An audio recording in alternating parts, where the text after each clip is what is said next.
Hello everyone. Hope you're all doing all right. That looks great. And here we are, live for another show. Yes, we are live for another show. And of course, this is the Shortwave show. We are Friday. And what do we have on Friday? Of course, a nice show. And here's Mr. Cat saying hello to everyone. Mr. Paul, you here? Here he goes. Hey, Mr. Paul. Mr. Paul with his little pirate necklace because he went outside for the first time in ages because it's not as cold as it was, but it's still bad out there. Nice to have everybody here. Hope that you enjoyed today's show. Mr. Paul the Cat is ready for the show. So, hope you guys enjoy. So we're just going to put this back up here. Here we go. So, we are Friday, and January the 25th, and it's 2000 hours UTC, the time for the Shortwave show. This is a show where we talk about radio, anything about radio from long wave, medium wave, short wave, 0 to 30 megahertz. And we're here every Friday, it's 2000 UT.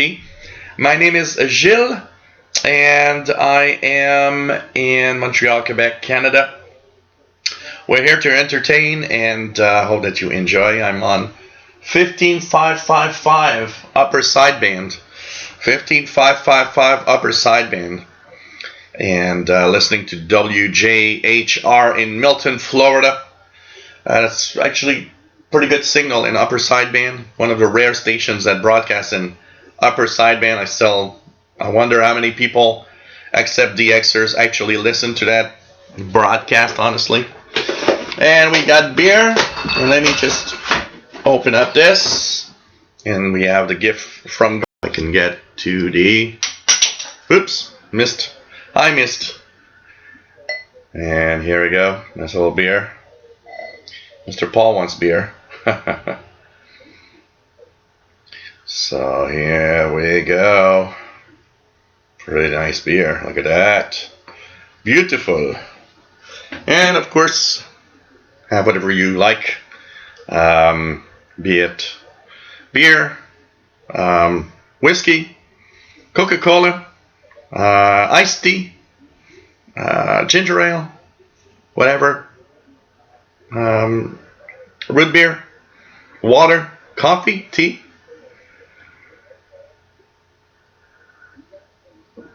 Cheers, everybody. Okay. There's a nice chat room for those that wonder, where you can, of course, interact with great people, and it's always a lot of fun. We had a darn amazing winter storm on Sunday. That's been a long time since we haven't had such a storm. But to make it worse is that it was really cold. I mean, we had a winter storm and it was like minus 25 degrees Celsius. And which doesn't happen very often, that both mix together. Usually when we have a storm, it warms up a little bit. So there was that.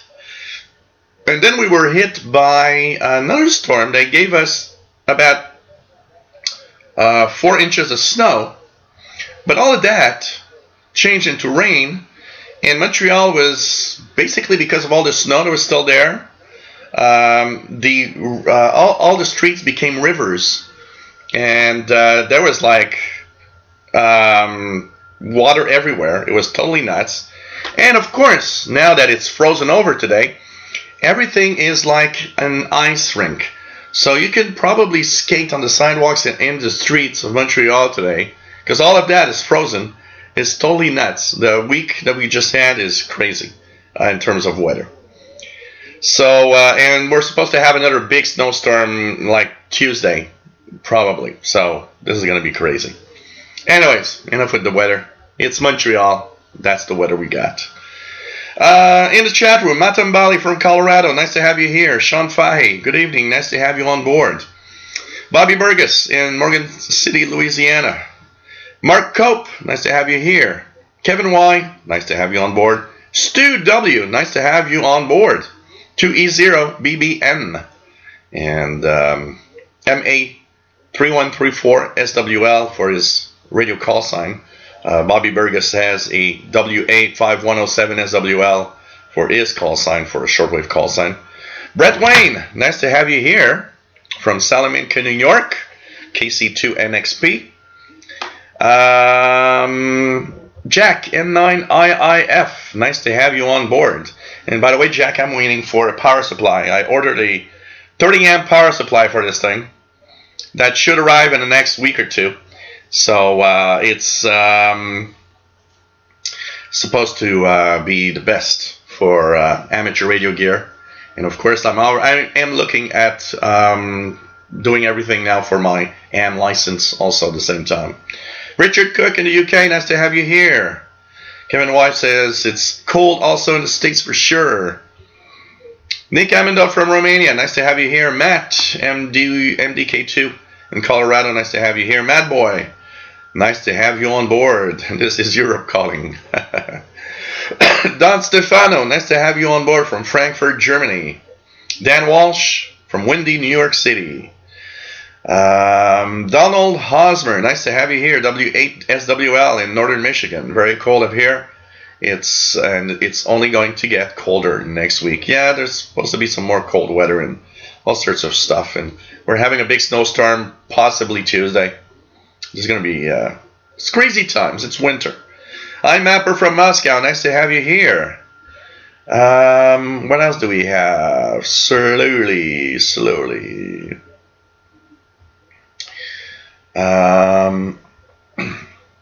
David Arden from Georgia, nice to have you here. Mike Hanna 261, nice to have you on board, my friend.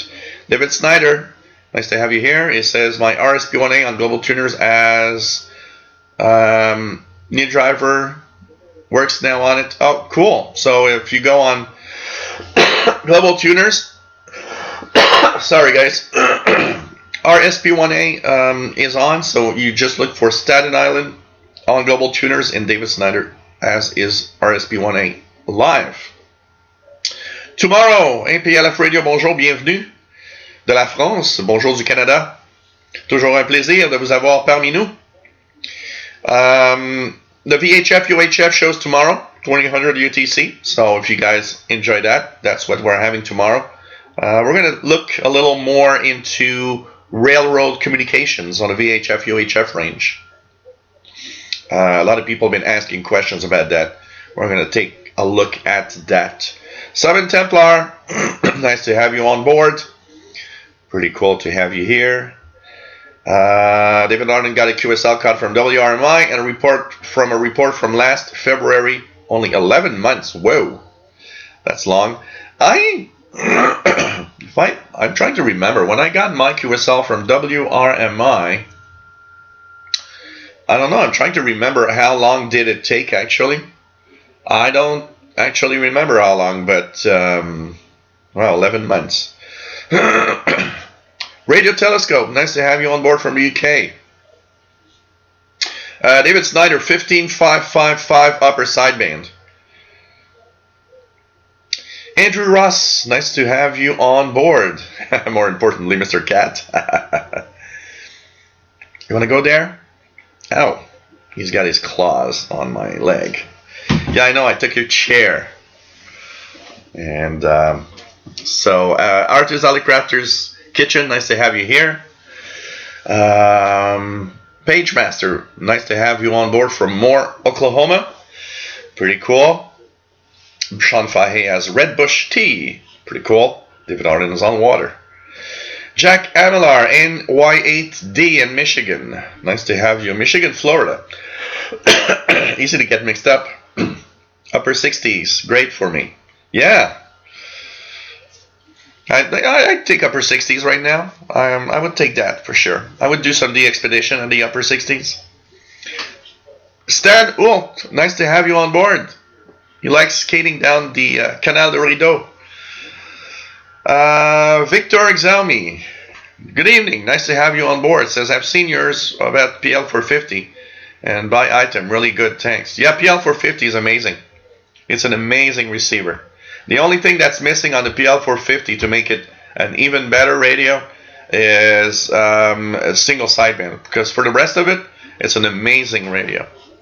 Zachary Antle, nice to have you here. I'm great. Just to the end of a little cold, but still pretty good. Jeff Miller, nice to have you on board. From Florida, Casper Peterson, nice to have you on board, my friend. Tadabuski, nice to have you here. Victor Izami is in Ukraine. Nice to have you on board, my friend. Richard Cook's listening to Vatican Radio 7365. Let's try it out here. 7365. Anything? Something very weak. Something very weak. The days are getting longer. Eh? We're almost at an hour now that we've got in the evening. It's pretty cool. Bob Geis from Long Island, New York. Nice to have you here. Pretty cool. Luis Arevalo. Nice to have you on board. It says too early for happy hour. Yeah, I got a rule that I do not drink alcohol before 3 p.m. in the afternoon. That's a rule that I always observe, except for Christmas, New Year, my birthday. These are the 3 days where, okay, well, you know, it doesn't matter. We'll start at noon. But for the rest, I observe the 3 p.m. Anyways, I almost never have alcohol here. I buy the beer for the show, so like I bought a 6-pack of Don de Zero, which is here, and I will take 3 today, and I'll have 3 tomorrow, and that's the 6-pack for the weekend. I usually have beer or alcohol when I'm in a social event. So when I'm alone at home, I don't drink. I rarely drink. Sometimes I'll have a couple of glasses of wine, because when I do a nice little, to have a glass of wine at home, I have to do a little kind of a special dinner, something that I don't eat usually. So, like the other day I did clams, and I don't do that all the time. I was like, yeah, okay, let's have a little bottle of wine with that and, enjoy the evening. But apart from that, I don't drink at home. I don't drink alone. And it's really a social thing for me.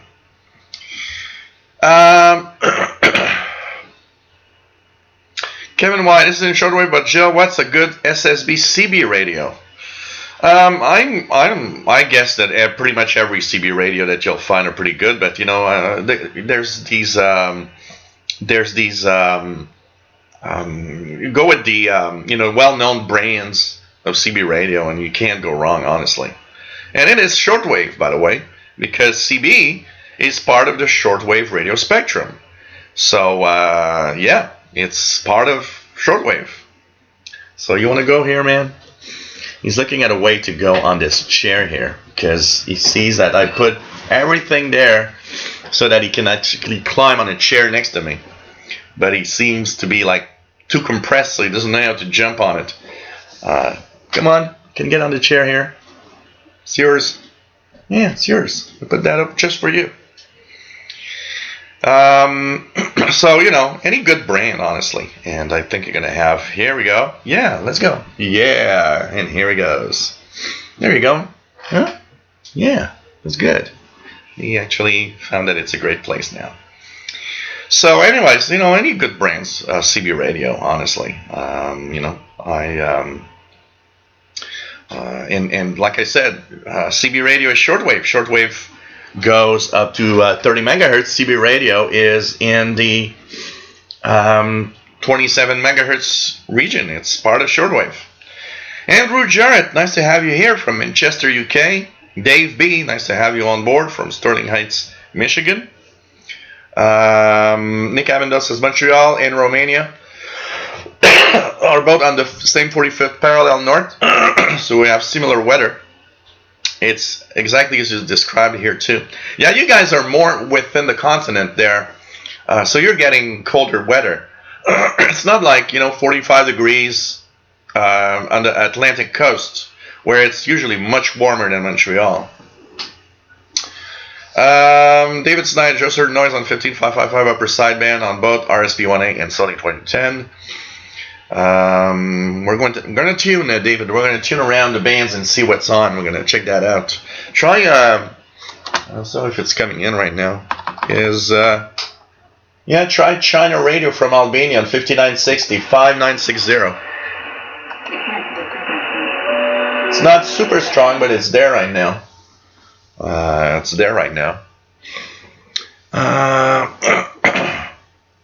Oh, cool, Stu W. Nice. You're a driver instructor for the UK Railway. That's nice. So tomorrow we're going to talk about railway communications.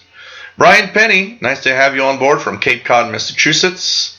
Matam Valley's got Voice of America, 15730 from Greenfield, North Carolina. Carl Witzman, nice to have you here. Says, both my cats are in front of the Space Eater in my office, Central Illinois. So, they like warmth. My cat has been searching for the sun. Today it's sunny, so the first thing he did when the sun started getting in the house, he just, went into a nice warm spot where the sun is shining and stayed there for a couple of hours. Luis Tadevalo, just wondering, are there any secret shortwave frequencies we can't listen?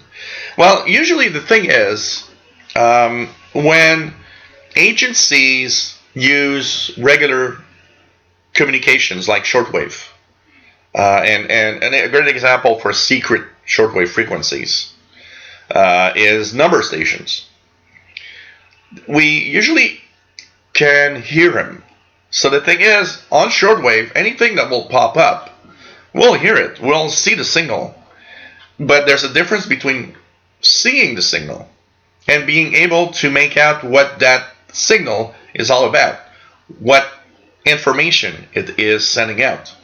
So secret shortwave frequencies, I would say, are number stations, for example. They're not that secret because there's so many monitors around the world that actually just take the time to listen to that they are known frequencies, but they're secret in a sense because you don't really know from who to who it goes to, what the message is all about in there, what is it, what does it mean. So it's more in having a form of encryption than anything else when you have these frequencies that you listen to.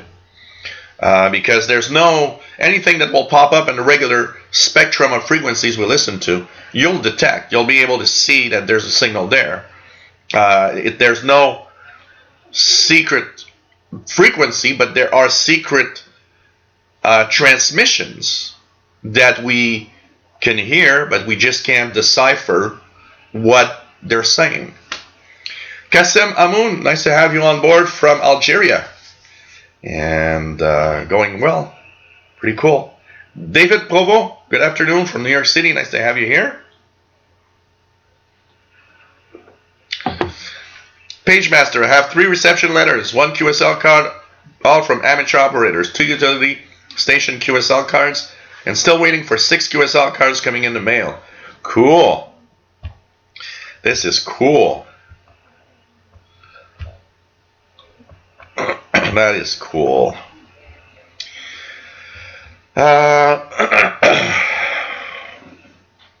What else do we have?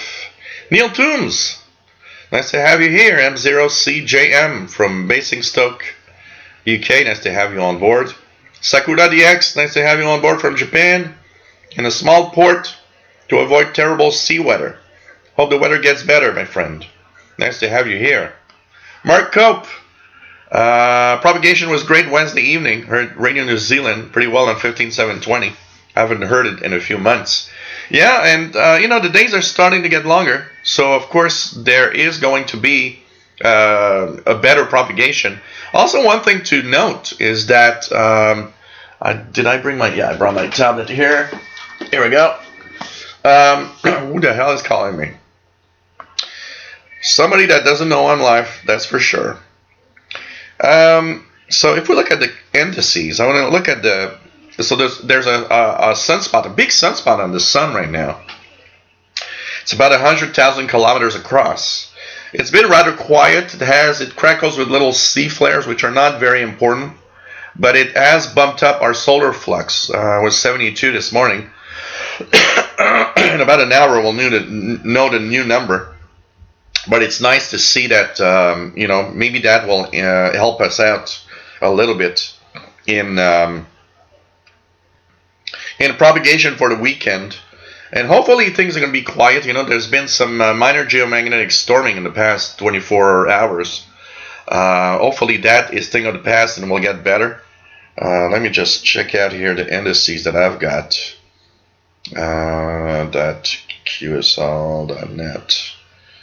I just want to see what indices we've got here. So if we look at propagation, so K index is at 3, and that's at 1800 UT. Solar flux 72. In about an hour, we'll have the new numbers, so we'll check that out. Hopefully K index will drop, and solar flux might bump up a little bit. So we'll be checking that out for sure.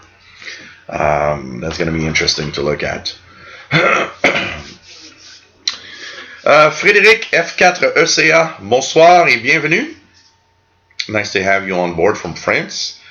Morrison Avey, nice to have you on board. Nice to see you also. Well, nice to have you in the chat, actually. Leonardo Nunes Cinema, nice to have you on board from White Plains, New York. Randall Klontz, nice to have you here from Northeast Illinois on his new Dell laptop. Hope you enjoy it. Nick Mayakovsky, nice to have you on board, my friend, from sunny Nova Scotia. Hit 14 Celsius yesterday. Wow. We had about +3 yesterday with a lot of rain. But today it's back down. It's like minus, right now it's like -3, something like that. So, pretty cool. PageMaster used to be taxi driver for Railroad. Cool. Richard Cook's BPM, China on 5000. Billy Laptop, nice to have you on board.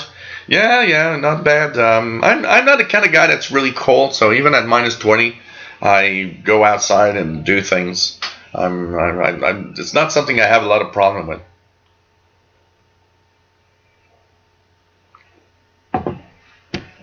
David, yeah, that's possible. The more technology we have in our shack, the more interference we get on our radios for sure. Texan PL680, hello there, nice to have you on board. ES, nice to have you on board from Texas, Houston, Texas. Nice. Max Headstrong, nice to have you here. Pretty cool to have everybody here. Nirudun Mazari, nice to have you on board. Bonjour et bienvenue. De l'Algérie, mon ami. Toujours un plaisir de vous avoir parmi nous. Pretty cool. JJ Cord Cutters, nice to have you here in Woodstock, Illinois. Have you been able to cut the cords of everything? Garden Threadwell, nice to have you on board. VE6 GPT from Alberta, Canada. Good afternoon, and it's nice to have you here. And interesting. Yeah, sometimes it happens. Sometimes the browser that you use also is a problem for that. Almost everything Google, I use Google Chrome. It always runs well in Google Chrome. Al Catalan, nice to have you on board. Thanks PLF Radio for sharing the index, the solar flux and everything. Blue Copper, nice to have you on board from Dubai. Pretty cool. Sheldon Arby, bonjour, hi, bienvenue. Always nice to have you here from Greenfield Park, Quebec. And for those that are interested, there's the Canadian International DX Club, a fantastic club that is not just Canadian, it's open to everybody around the world. It has a nice bulletin called The Messenger. I am the proud new editor of the World of Utilities column, and I actually sent in my first official column for February, where we have lots of frequencies and times for Canadian utility stations from around Canada. And we'll have more about Canadian utility stations that you can hear around the world or try to DX. And these are amazing DX targets too. So, why not ask for a sample copy of the Messenger? You just have to ask at cidxclub@yahoo.com. And of course, if you enjoy, you can subscribe.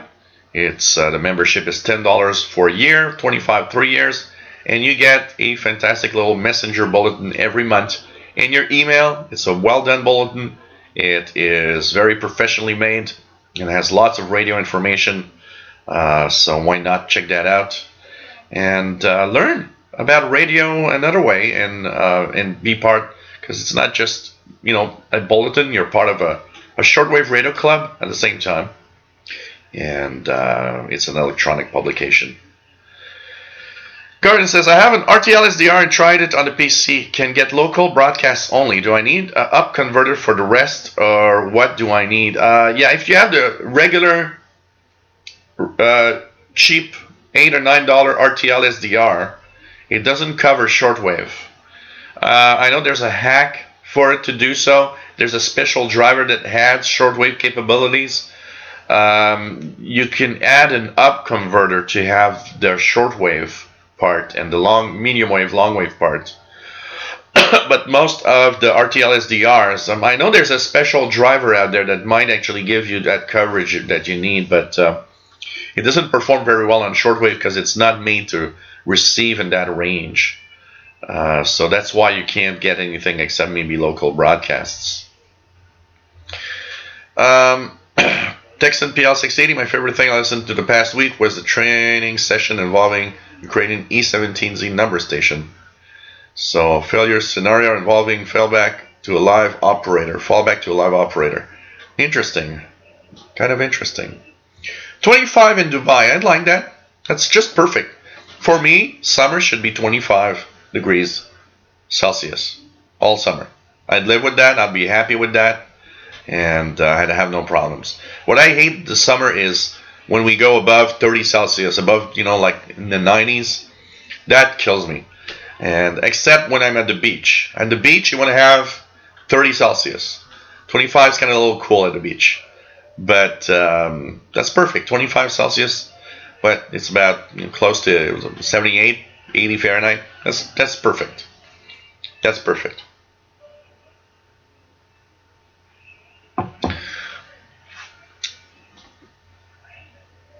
Same thing for shortwave, garden.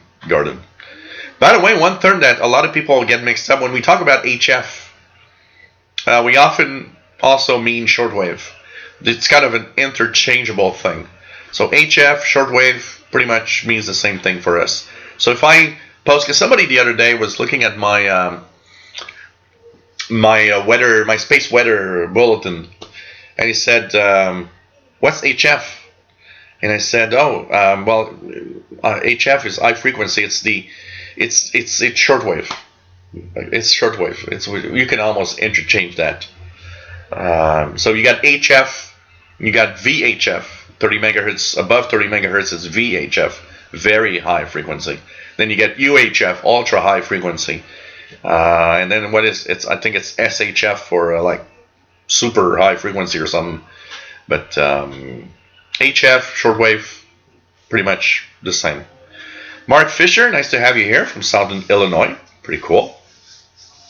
Matam Bali has a fun morning. Garage door frozen to the ground. Had to use a hair dryer and some cushioning to get it open. A lot warmer now. Here, something happened because I'm used to it. I live in the top corner.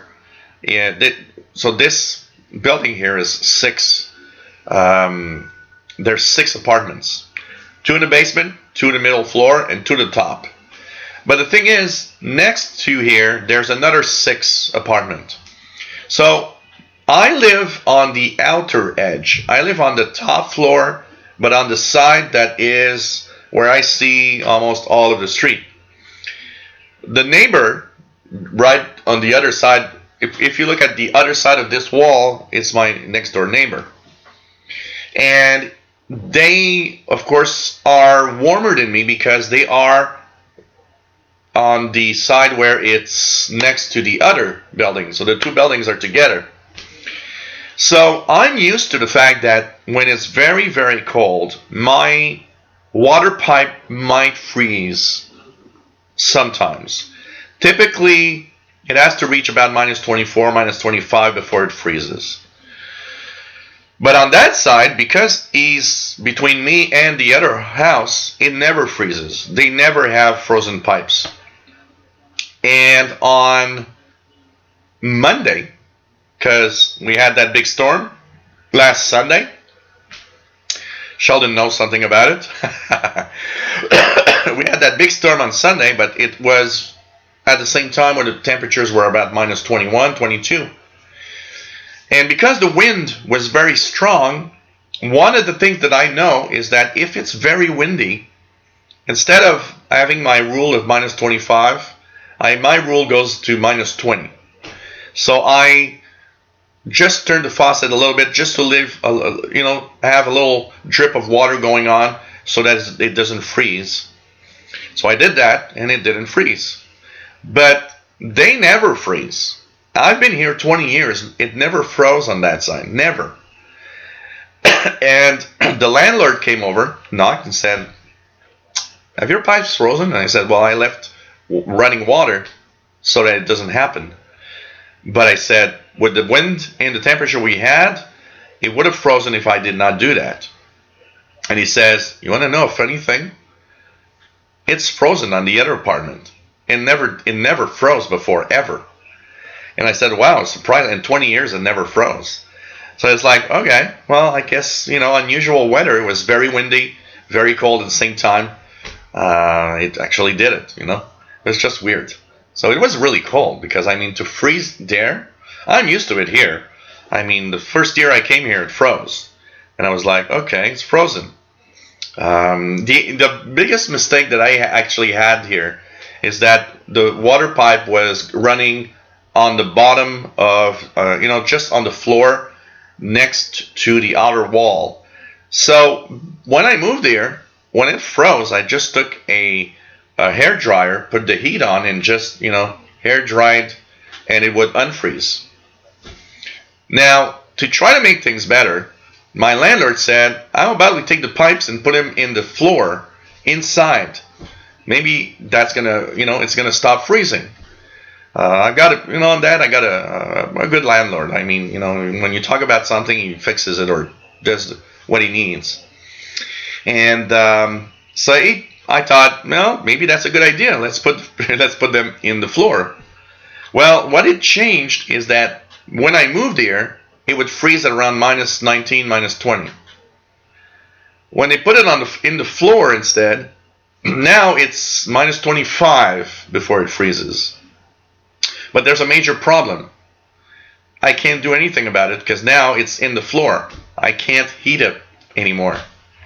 So, in a sense, it was almost better like it was before because at least I could unfreeze it. Now, if it freezes, and it did last year, it did once because I forgot to leave the water running. And I had to live for 3 days with a frozen pipe. And the problem is, the water pipe here all the pipes have been changed. And they're all been changed with plastic PVC pipes. That means, that thing that you can plug on the metal pipes to heat it up? That doesn't work with plastic. It's electrical current. So electricity has to flow. So now if it freezes, I gotta wait until it unfreezes. So I try not to forget. Anyways.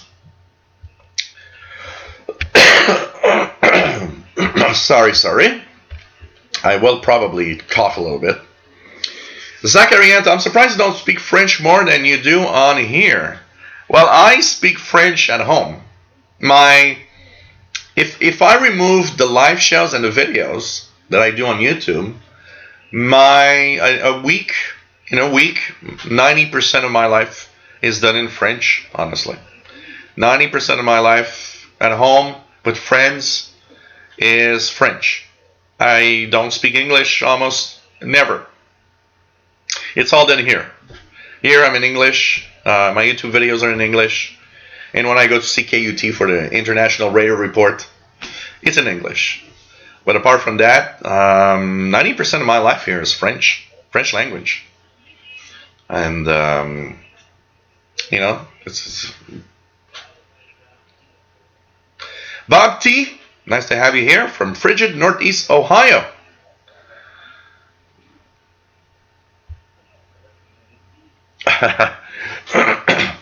I'd rather have Matambali. I'd rather have a hair dryer than a hair drawer.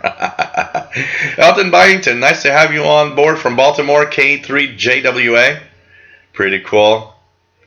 Man. Alan Willie, nice to have you on board from Cartnear, Newfoundland. And nice to have you here.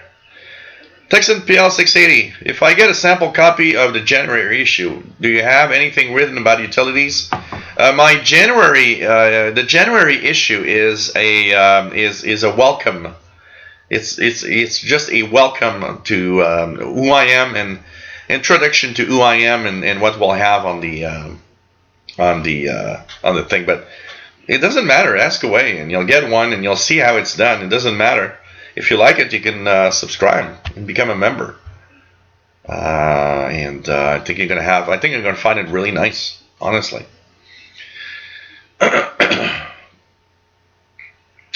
What else do we have?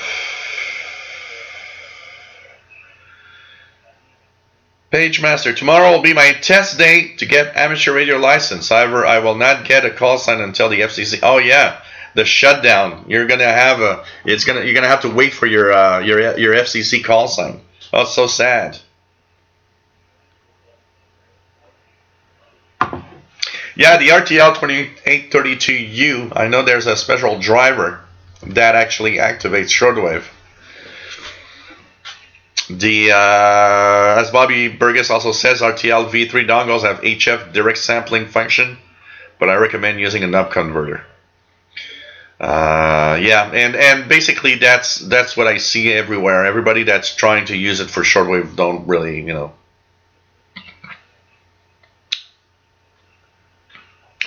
Vianney Arsenault, bonjour et bienvenue de l'Est du Québec, de la Gaspésie. Toujours un plaisir de t'avoir parmi nous. Always nice to have you here, Vianney, from the east part of Quebec. How's the weather there? You guys probably had a lot of snow there, Vianney, huh?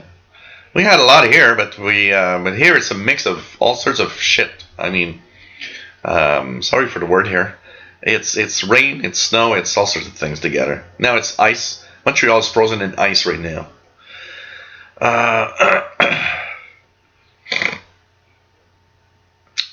PLF Radio says there is a new shortwave radio, the Radio Wow R108. Yes, I did see that. I saw it, I think it was on Shortwave Listening, swling.com website. By the way, anybody that doesn't know this website, and I'll put it here,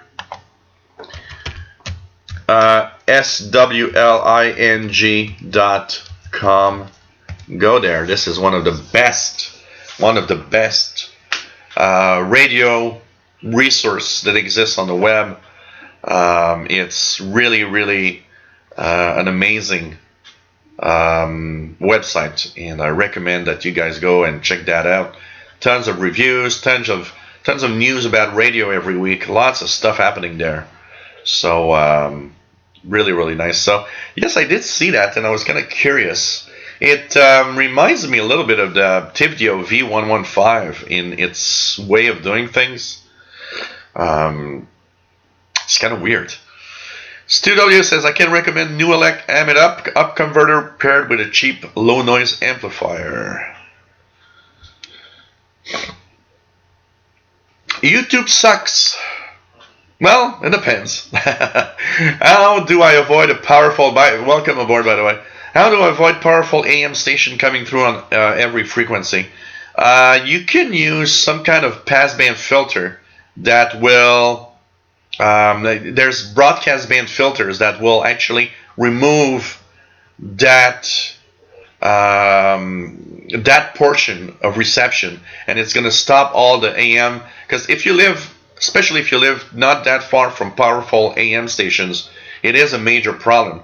I mean, I lived here next to a station that was not even that strong. It was only 1 kilowatt. And it was about 1.5 kilometers, maybe 2 kilometers away from me.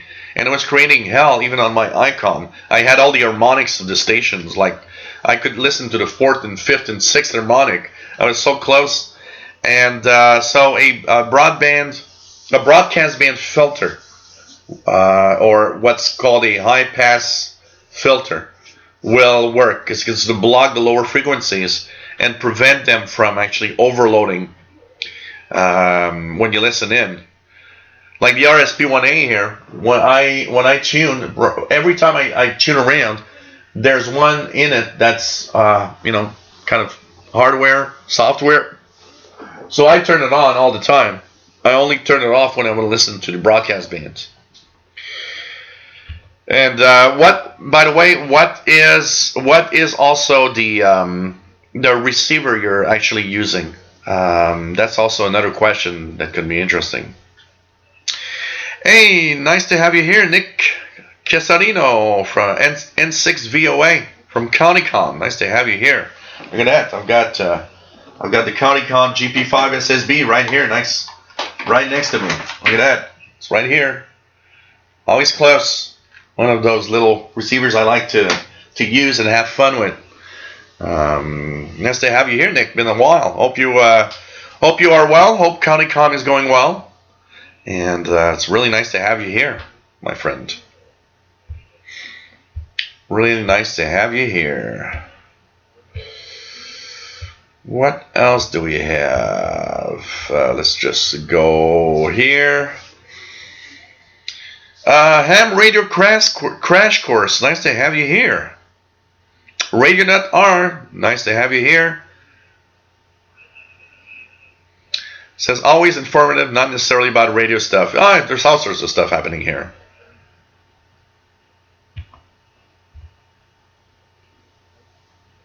RadioNet R. I like the phrase. The wife says I can buy a new portable shortwave. So there was it's like going to the bank to get approved for a loan. He went to his wife to get approved for a new radio. I like that. Okay. What do you want in a shortwave radio? And what's your budget also? That's the thing. What's your budget? What would you like? Is an SDR something you're thinking about? What is the budget that you would have for? It depends what you want. A Texan PL 660 is amazing. A Texan PL 880 is great. If you would like to go into the SDR side, the SDR play receivers are amazing. But they do require a computer to work.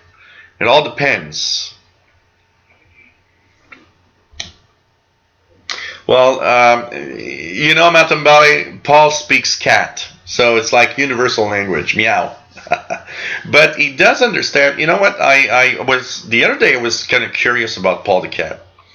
I started to give him words, and one of the things that I find interesting is that when he hasn't seen me for a while, he sits down, and I will say in French, "Comment ça va?" And he looks at me and always meows. Every time I say it, he always meows back. And I'm wondering if it's a way for him to say, it's like, oh, I'm happy to see you, I'm well, or whatever. But I know cats understand a certain number of words. It's not like dogs. Dogs understand complete phrases. You can actually talk to your dog more than you can talk to a cat. But it's interesting. But I speak to him in French all the time, so He probably only understands the French words. So, hey Randy in Riverside, California. Nice to have you on board, my friend.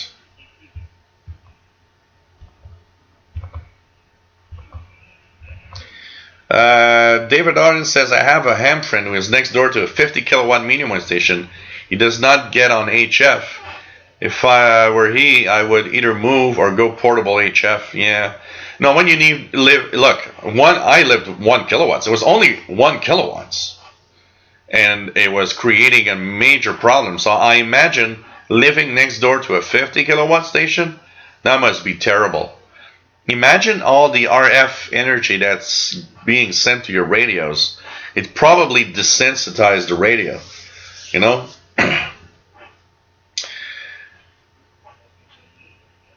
What else do we have? Hey, William Helms in Florida. Nice to have you here.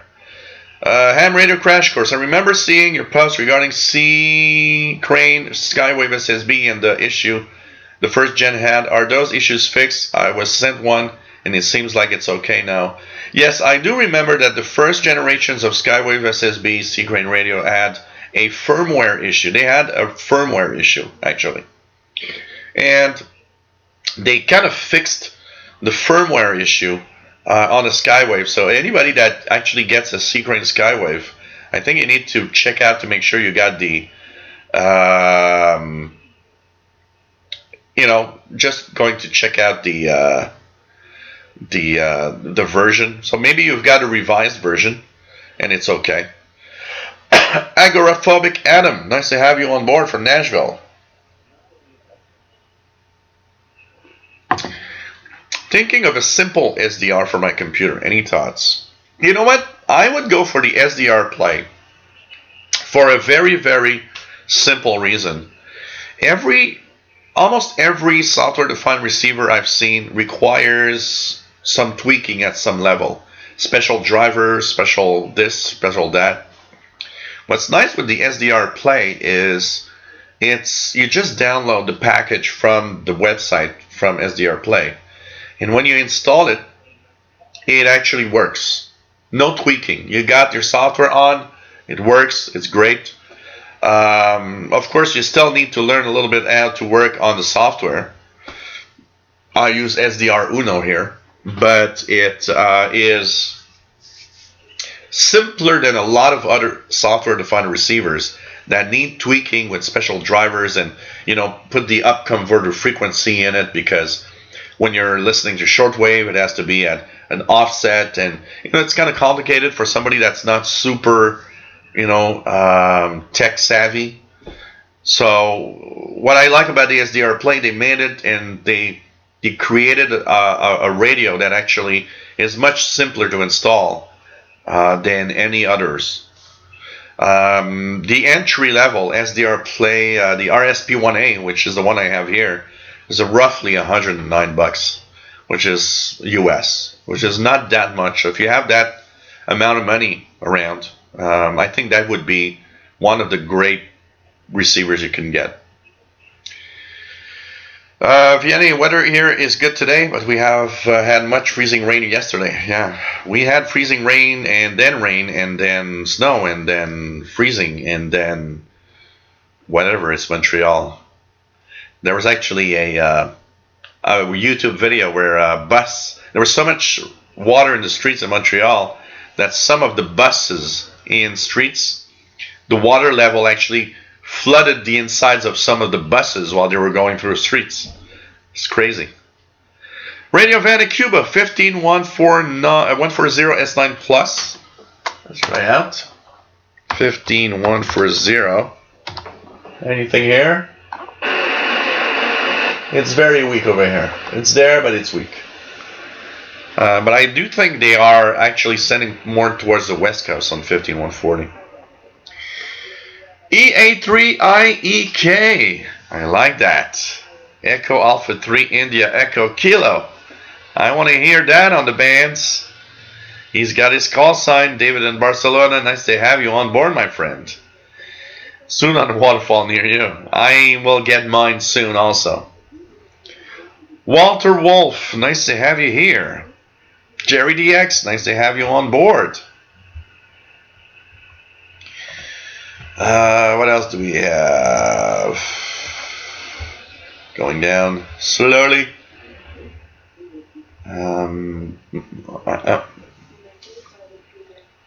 It is a very noisy radio, William Helms. Absolutely, a very, very noisy radio. So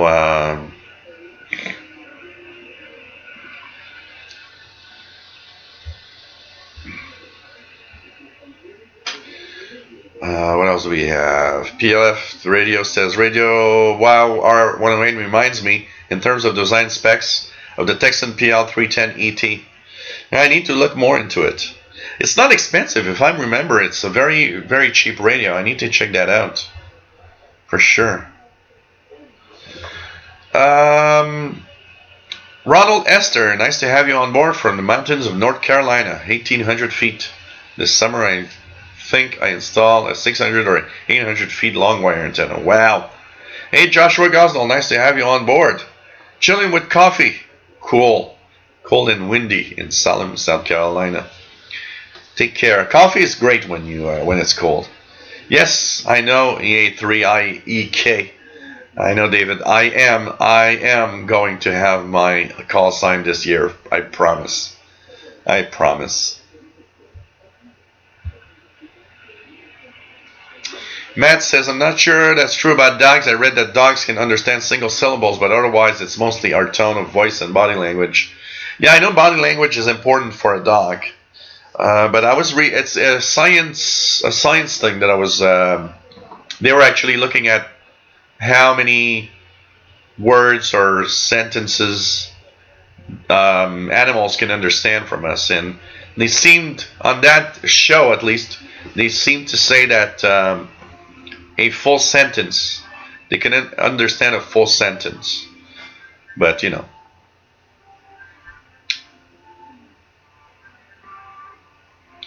What else do we have? Mike, the Drone Ranger. Nice to have you here. I hope you're not one of those that flies drones near airports. Matt says Denver's main 50 kilowatt clear channel broadcaster tower is located well out of town, but there are some 91 kilowatt FM broadcast towers on Lookout Mountain, which is a bit closer to me. Same here. I've got a huge problem. You know what? I haven't tested that since. I need to check some of the radios that I have that are very sensitive to FM, because some of the powerful FM stations that were on the CIBC tower have relocated on top of Mount Royal here. I wonder if it changed my pattern of interference I get from FM stations. So that's something interesting.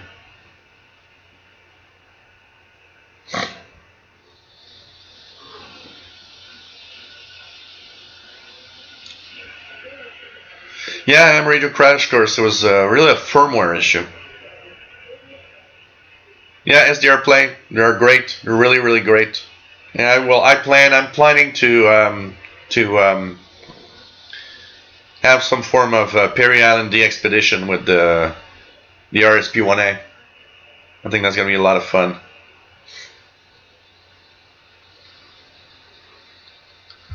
Yeah, that's what I saw also, Nick Mayakovsky. The Radio Wow R108 does record on an SD card like the V115, so that's why I kind of found it to be a little more like.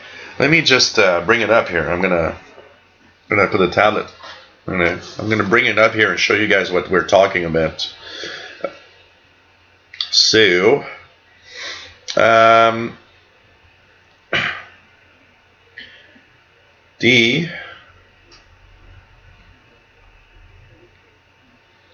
me check that out. Oh, I need to restart my tablet. It's kind of slow today. Radio.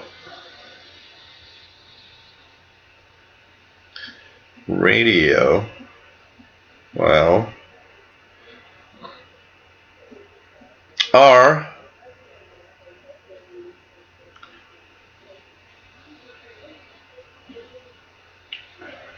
$108. Okay, so let's check that out. Well, yeah, I see it here. It's kind of nice.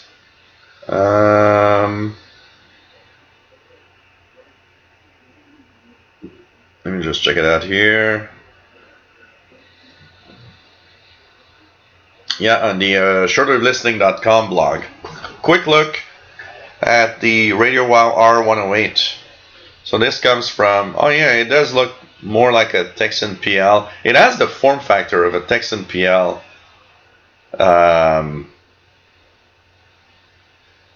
Receiver. So here what it looks like, guys. It has a form factor of a Texan PL 310 or something, but it has 500 memory presets. Wow. Okay. So this is what it looks like, guys.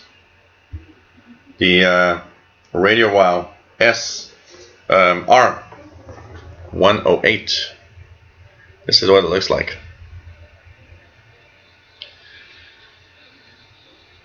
Looks like a cool little nice radio here. They're talking about it in the Shortwave Listening blog right now. So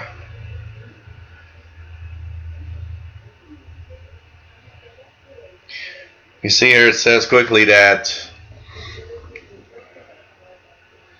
it is a shortwave radio like the PL310ET radio, but add airband and better reception performance. Apparently, that's a reply from the company. And they suspect, and you know what? I would suspect, because it has the same form factor and the same look, that it's probably behind the folks that did the XH Data the 808 receiver. I wouldn't be surprised. It kind of has a feel of that too. The way that it looks like one of those XH Data radios. Well, kind of interesting. I need to check that out. That's a nice one, honestly. It doesn't have any SSB, absolutely not. It really seems to be an AM radio only. No SSB. Larry Marks, nice to have you here. My English is excellent, thank you very much. I hope.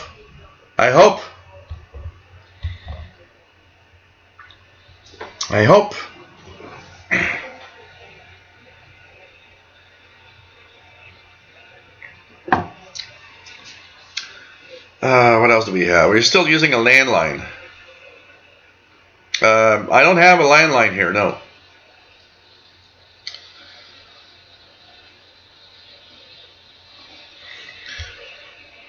Oh, interesting. Matt says, I definitely noticed nearby AM broadcasts, though. I did some testing on Monday, and it's bad enough my coax is picking it up. And your shield is well grounded, Matt. So I remember seeing the type of coax you're using, which isn't too bad. Terius MGU, nice to have you on board from Moldova. ER1MAX, yeah.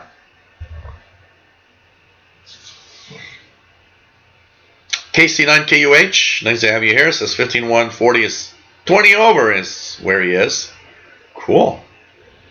So thanks for sharing for a sample copy of the Canadian International DS Club Monthly Bulletin.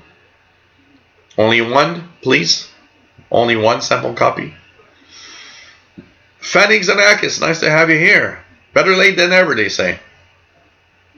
Donald Hosmer says, finally got my 2019 World Radio TV Handbook from Amazon on second try. They sent the 2018 edition first, and I had to return it. Heard a few others had the same problem with them. Wrong edition and wrong bin. Oh, wow. The last time I ordered a World Radio TV Handbook from Amazon, I canceled my order because I clicked, it said it was in stock, and I'm talking maybe 4 or 5 years ago. And after a month, they were still saying, well, you know, should be a few weeks. And then a month and a half, it should be a few weeks. And after 2 months, it was like, no, forget it. Okay, you can't send it to me. Forget it. I'm canceling. And since then, you know what? If I want a World Radio TV handbook, I'll order it somewhere else. I can tell you that.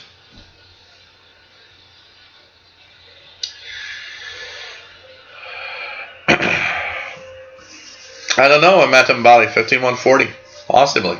You know, Radio Havana in Cuba has been having a lot of problems with all of their transmitters. Lots of distortion, lots of problems lately. Richard Cook's got weak test tones for Pyongyang on 6400. KC9 KUH, I got the RSP2 Pro and I am more than happy with it. It's gotten me looking at the ELAT SDR, and well, maybe later this year I pick one up. Cool. Matambal in Colorado's got WWVH on 15 S9. Cool. Ray Lyle, nice to have you on board from Southern Illinois. Listening while cycling. Cool. Cool.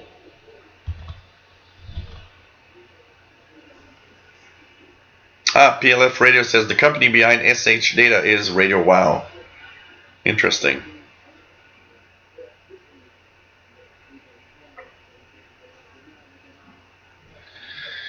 Lehigh for you, nice to have you on board. Numbers channel active on 11635. 35. Anything here? Yeah. It's not very strong, but it's there. I do hear the Cuban number station on 11635. Oh yeah, you've got the W6LVP loop. Yeah. Okay. There's no ground. I forgot you had that W6LVP loop. Probably have to get something attached to a clamp like what hams use with lightning arresters. Yeah, okay. I get it now. Terry Colgan, nice to have you on board, and hope that it's not going to be the last. It's nice to have you here. It's nice to have new faces and new people. Pretty cool.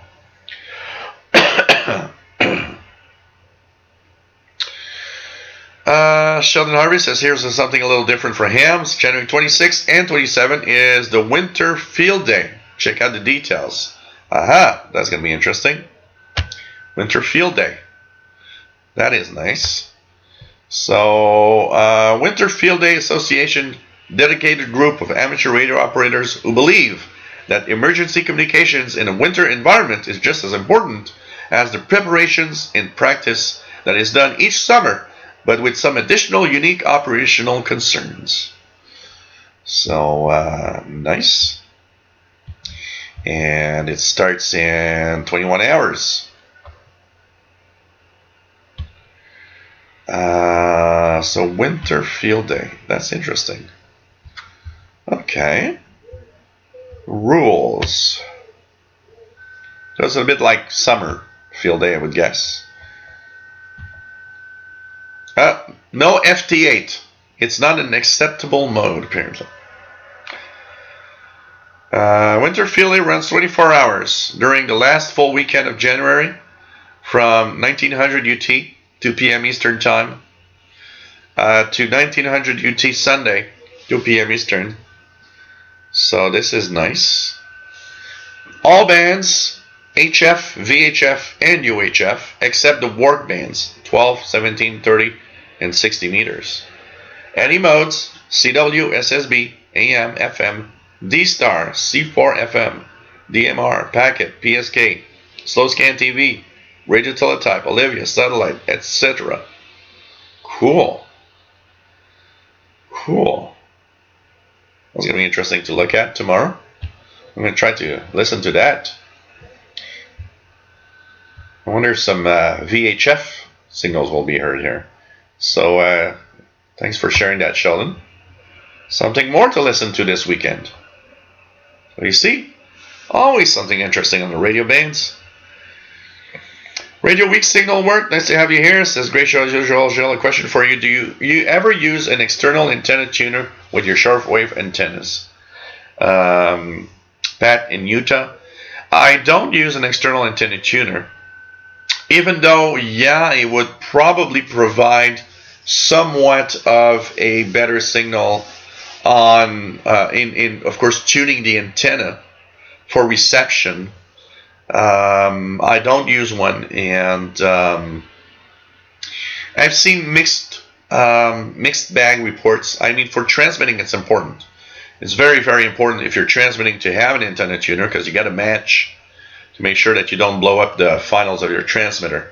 But in reception, I know that it can help. I know that it can sometimes give you a few S units more on the signal.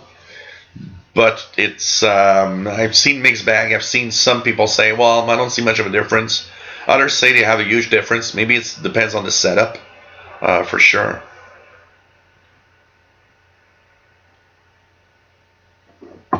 You know what, Matt? I think that is more of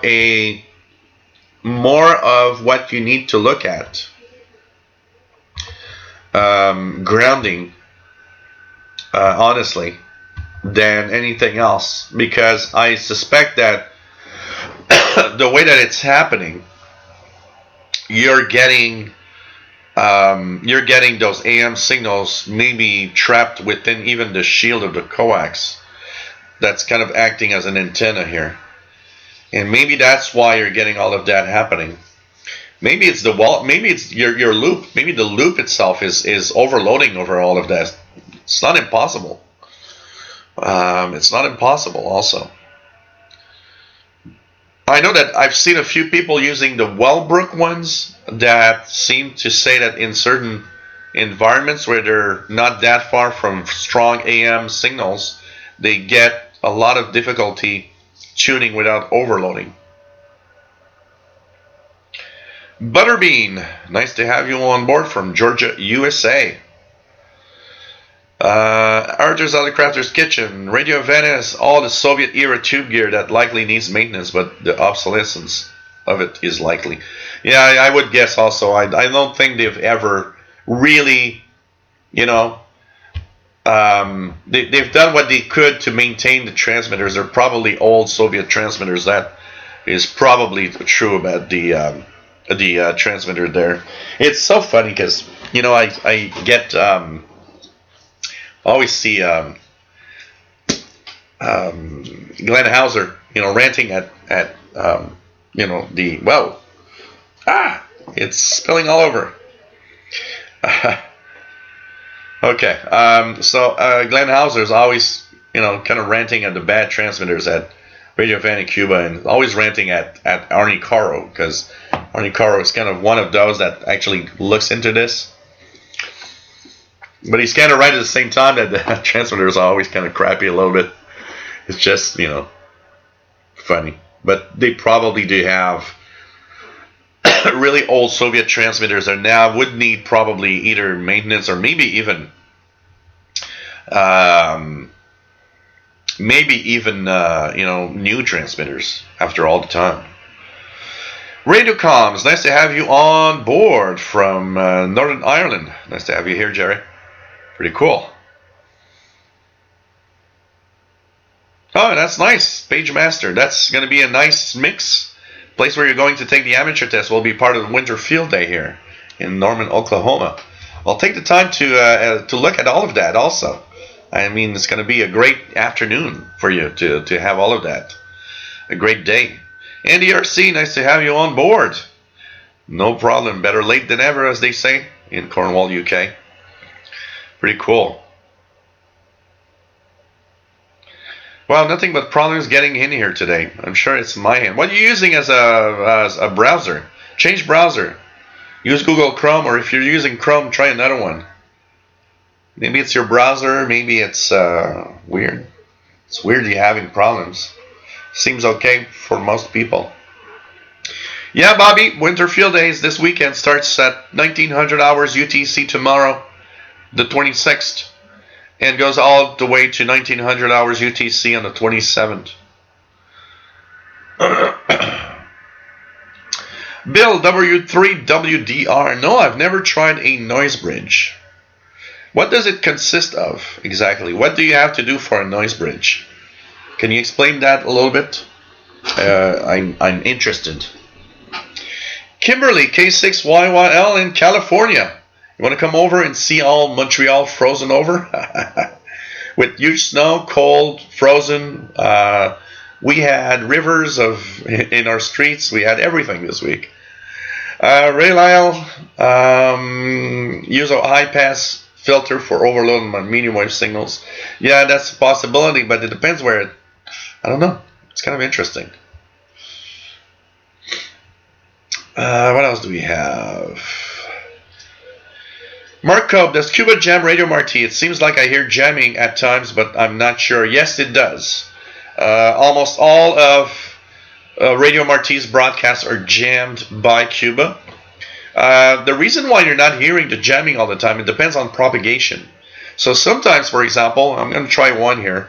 Let's go to 11.930. I believe they're still on. Here it goes. This is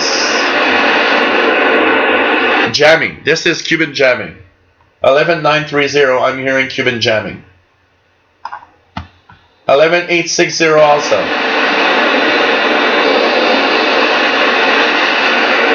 So if you guys tune 11.930 or 11.860, you'll hear the Cuban jamming. So what happens is that Cuba jams Radio Marti because it does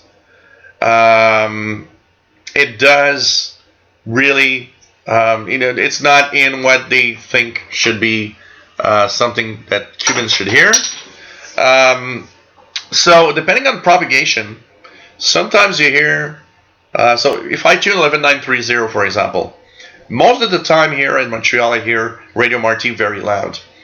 But depending on the propagation, sometimes I hear just the jamming, or a mix of both, Radio Marti and jamming all in together.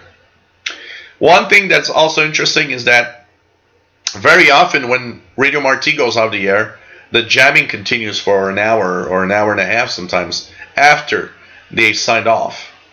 So right now I'm hearing jamming on 11.860 and 11.930, which are two Radio Marti frequencies. And even funnier, and shows that they're not really coordinated, 11.860 is also a Radio Havana Cuba frequency. And it happens sometimes that I actually heard Radio Havana Cuba being jammed by the Cuban jamming, which is kind of funny when you think about it. But yep, Cuba does jam Radio Marti. Absolutely. Texan PL680. Gilles, do you recommend a cold beer or coffee when listening to shortwave during the late night hours between 1 and 5 a.m.? Well, I would, if you want to stay up from 1 to 5 a.m., you're better off with a coffee, because it's gonna keep you woken. Because if you have beer, you know what? Here I interact with everybody and I'm live, so and it keeps me high. But if I drink beer and I sit down and do nothing, I actually will fall asleep after 2 beers like this. I'm gonna fall asleep. You kind of make me want to go to sleep. So the thing is, if you want to stay up, I think coffee is better. If I would want to stay up all night, 1 to 5 a.m. for a shortwave or a radio listening spree, I would take a coffee at 1 a.m. I'd take a coffee, strong coffee. That'll keep me up until 5 a.m. If I have beer at 2 a.m., I'm going to want to go to sleep.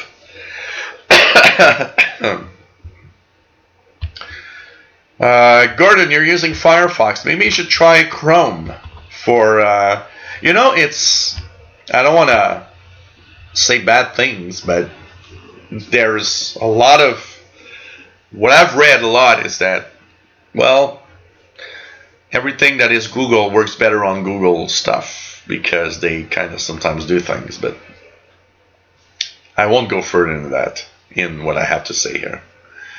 I don't want to bite, what they say, I don't want to bite the hand that feeds me. Oh man, take care, Vianney. Always nice to have you on board. Tomorrow, VHF, UHF show. Richard Cook's got All India Radio 9445. What do I have here? Nothing.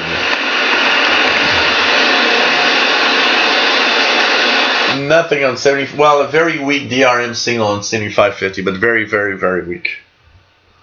Dirty Diaper 21, nice to have you on board. Bill W3 to WDR says, I have a Polymar and AM. Huh.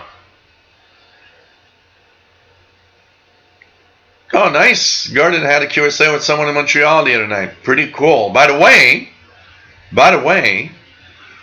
almost every night this week, including during the big storm of last weekend, there was sporadic e-skip. The 11 meter and 10 meter bands were open.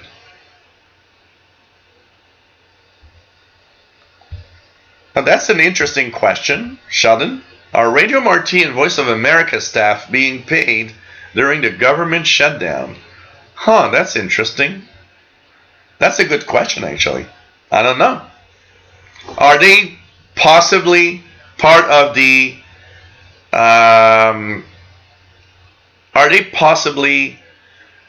part of what's important, so they have to work even though they're not getting paid right now?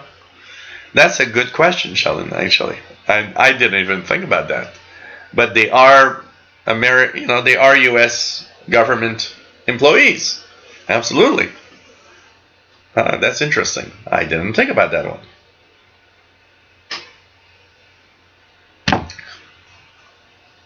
Uh, 9565, I believe. Let me try 9565. Yeah, 9565 is Marti.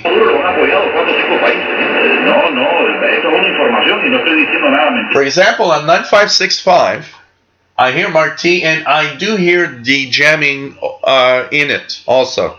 It's a noisy signal because of the jamming.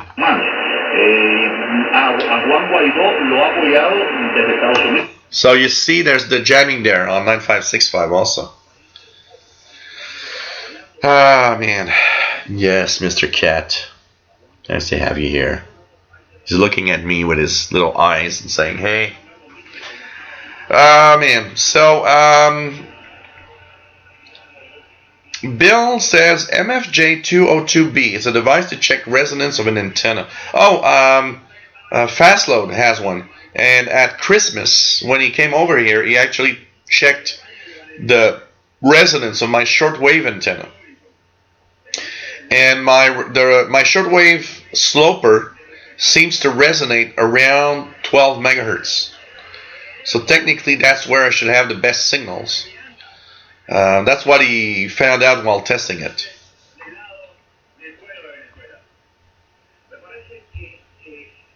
K6YYL, Kimberly says, that is cool. We just got 8 inches of rain in 5-day time span about January 13th, 17th. It was a lot of rain for us. Yeah, you guys, 8 inches of rain is a lot for you guys in California. Absolutely.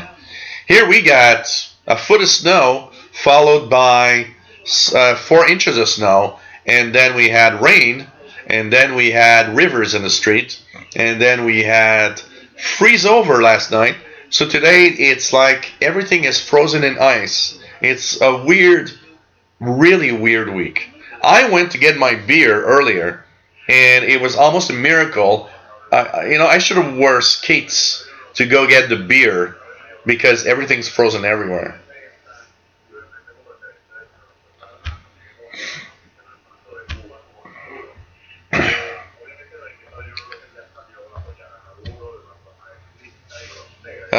Sheldon says, I adjust Firefox for just about everything, never had a problem with it. Yeah, in general, Firefox works fine.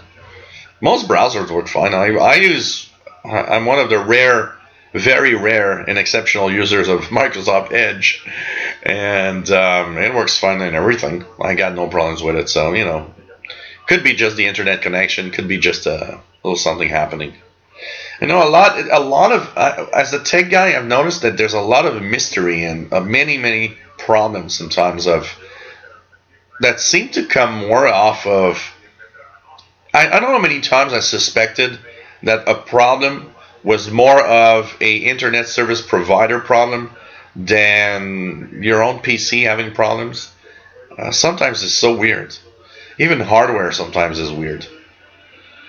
Oh, man. Richard Cook says CRI on 11610. What do I have on 11610 here? 11610.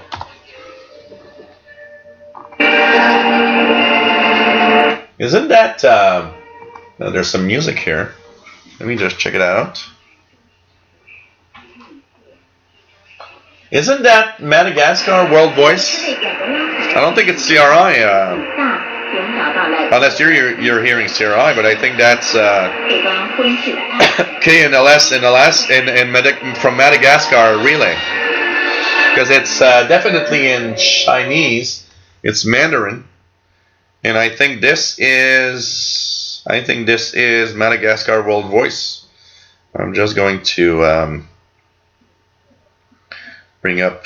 Hey, I heard a new one today. If you guys have seen the post on my channel, iRadio it's like a Sudanese broadcast, South Sudanese broadcast of some sort, and I heard it in English around 1620 UT on 15410.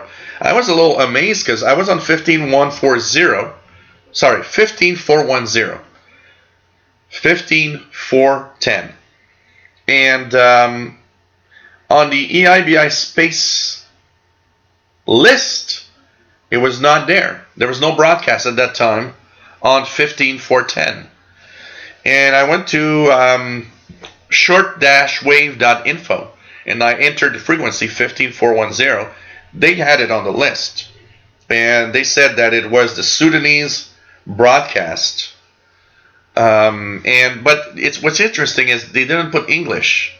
I had it in English for like the last 10 minutes, and at 16:30 UT it went into what I believe is Sudanese broadcasting. So interesting. It was the first time. I had never heard that broadcast before. Never. So okay, let's search here.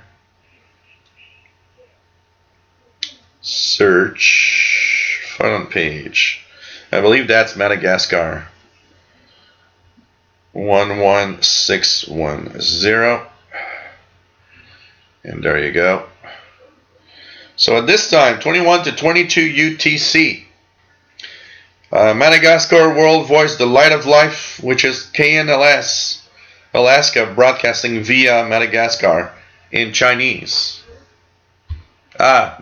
You found it, Richard. Jerry DX is supposed to be really cold. Matambali in Colorado's got Cuban spy numbers 11635 S9 plus 20. Texas PL680. Is there a special broadcast this weekend? I missed what was said earlier. Maybe winter plane in. I don't know. Oh, it's amateur radio. An event. Amateur radio event. So in the summertime, in the month of June, I believe, the last weekend of June, there's something called Field Day, where you gotta show your, broadcast as if you were in an emergency situation. Well, this weekend is winter Field Day. It's the same thing, but for the winter time. It starts tomorrow at 1900 UTC, tomorrow January 26th, and goes up to 19 UTC January 27th. And it's all the amateur bands. Just listen to the amateur radio bands, and you'll hear station making contacts for that special event of Winter Field Day. Ricardo Amaro, nice to have you here from Luxembourg. LM3AUN, nice to have you here. K6YYL, sounds like the making of slushies. Here in Montreal, we slush. Slushies has two meanings. It's either that thing you drink when it's really warm in the summertime, or it's that thing that you're walking in January. That's Montreal for you. So we got slushies all the time. But it depends, the kind of slushies, depending on the time of year. Bullfrog 89, KD2CXU, nice to have you here from Albany, New York. Really nice to have you here. And pretty cool. LX3AUN from Luxembourg. Yeah, Fanning Zanakis 11610 is Madagascar.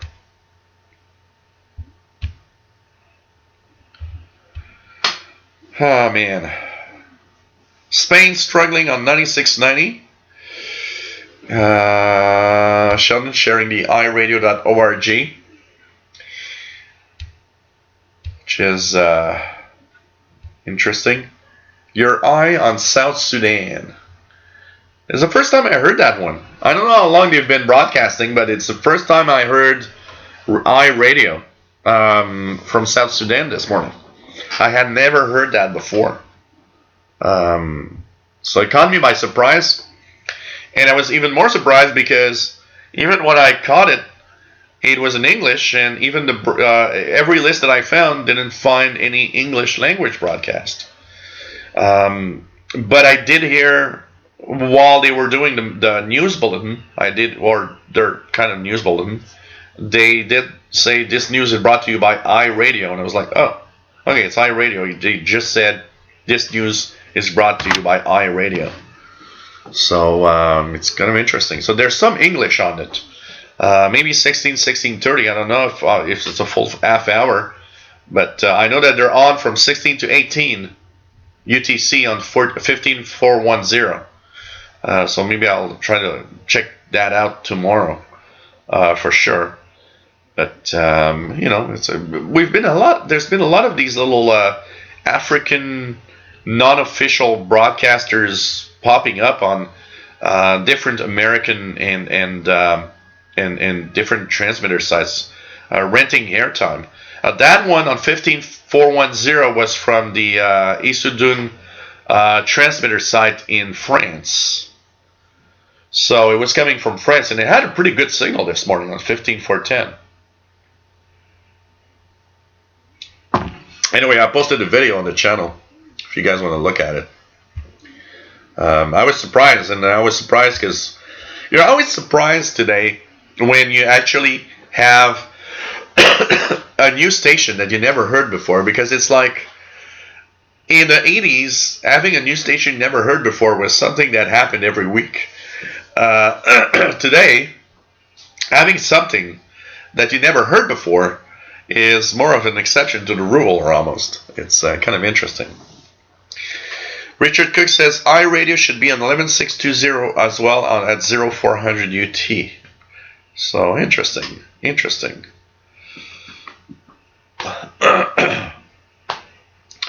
Here, Kimberly, you can drink slushies in the summertime, and you can actually stumble and fall face first in the slushie in the street. About page. Oh, that's interesting. Okay. Let's see here. About iRadio. iRadio is a one-stop shop where South Sudanese listeners can tune in 7 days a week, 24 hours a day, and hear local, national, and international news and sports with in-depth focus on a wide range of issues related to the development of South Sudan. iRadio broadcasts in English, Simple Arabic, and in 7 local languages. iRadio began as a project of Education Development Center, an international NGO based in the U.S., with support from the United States Agency for International Development, USAID. SRS's first broadcast was on July 30th, 2003, with initial 1-hour-long shortwave broadcasts consisting of news, summaries, and music. Formerly operating as Sudan Radio Service on shortwave. That's interesting. That was the Sudan Radio Service? And later on 98.6 Sudan Radio Service FM, or SRS FM, iRadio is South Sudan's first independent broadcast provider of news and information. Today, iRadio is managed as a partnership between Internews and iMedia. iRadio went on the air in June 2010 and is now on 24 hours per day from its studios in Korok, Juba.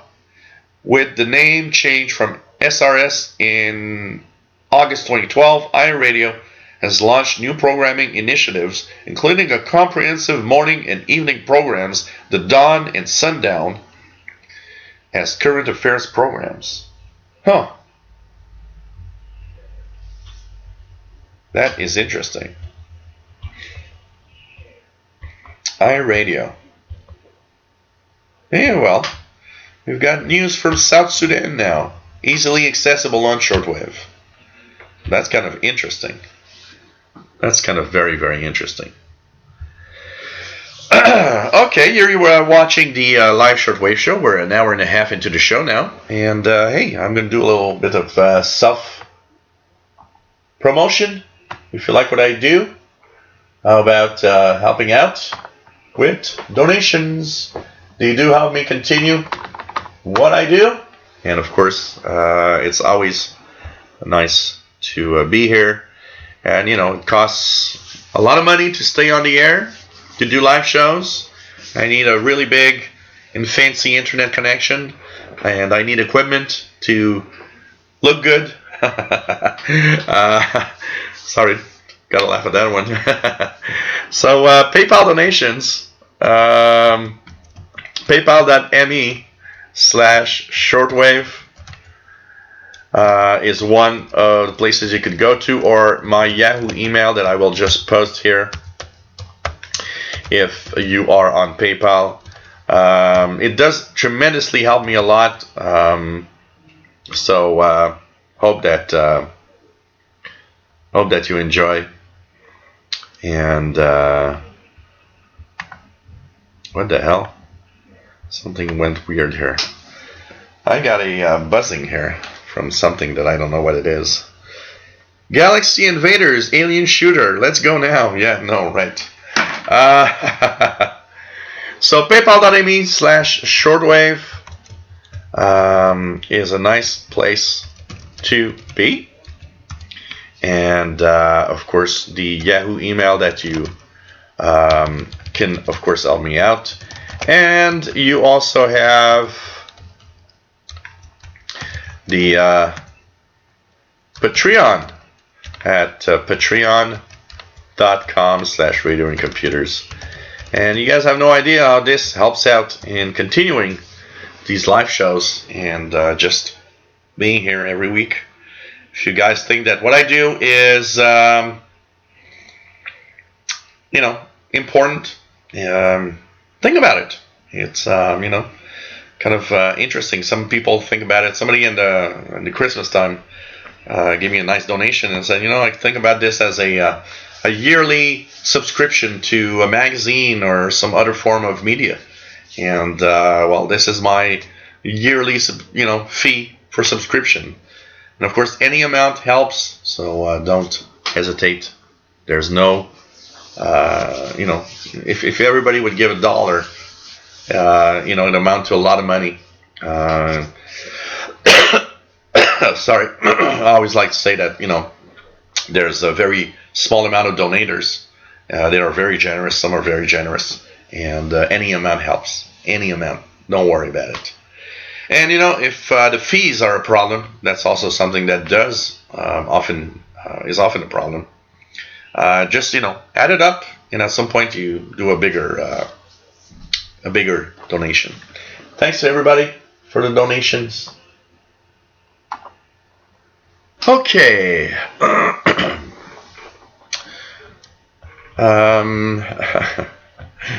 David Arden says, I wonder if iRadio gets any competition from Ear Radio. Kimberly, a double slushy whammo. A double slushy whammo. I like that. Hey, you got a double slushy whammo.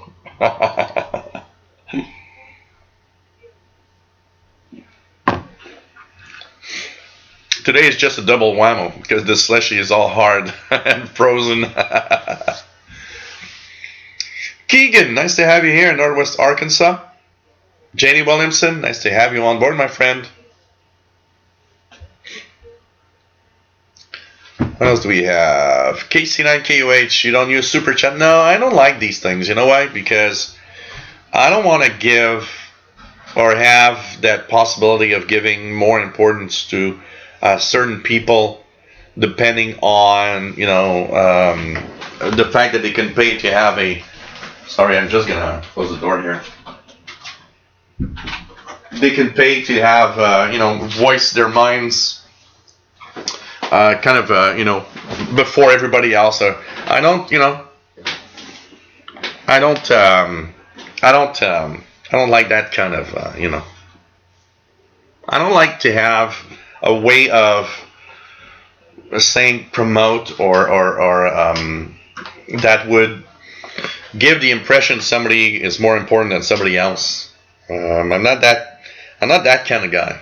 I don't like that kind of thing, honestly. So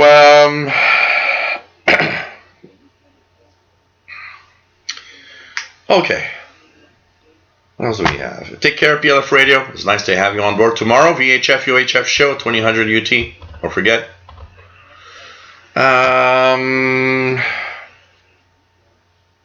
Righty Red says, I hear VOA Africa around 15 megahertz. I need to calibrate my dial. Yeah, 15. There's usually 15580 is where they are often from Botswana for a big chunk of the day.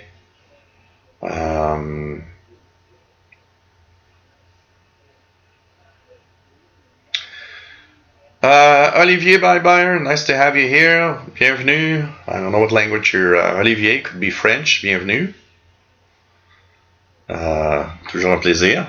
Well, c'est un plaisir. It's your first time. Keegan, 33 Fahrenheit here and overcast. Take care, Gordon. Always nice to have you on board. And don't forget, tomorrow, 2000 hours UTC is the next VHF UHF show. Tu parles français, Olivier? C'est bien. Moi aussi. Bienvenue parmi nous.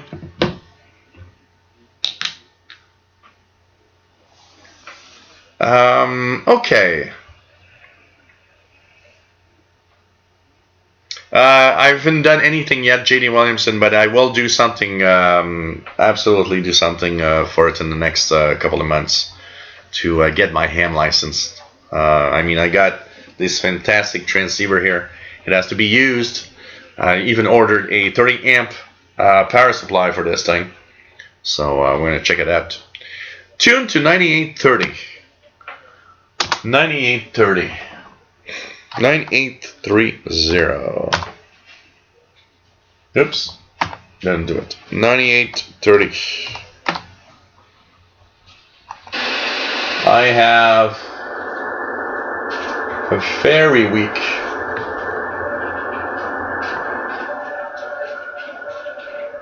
there's a very, very weak radio teletype signal, which is there almost all the time and stops mysteriously when Voice of Turkey signs on 9830.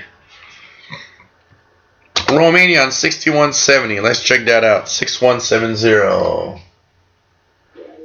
Yep, pretty good. To improve its capacity to face security challenges, but as a partner of NATO. The Romanian Prime Minister said, quote, we are faced with many common threats, such as hybrid attacks, including in the cyber field, and the use of disinformation and fake news to create tension and distress. We must face them together, unquote. The two officials also... It's also on 7310. 7310, but 6170 is definitely better. Here is Mirka Dăncilă. Am transmis susținerea Guvernului României față de progresele importante. I have conveyed the Romanian government support for the important progress made by NATO in adjusting to the known realities. I have pointed out that security in the Black Sea area is part of the Euro-Atlantic security and that the alliance needs a strategic approach in this region. In turn, NATO Secretary General Jens Stoltenberg. So good signal on 6170. How about we do the we'll do the international broadcast bands and see what stations we're on. We're gonna kind of tune that around and see what I can receive here.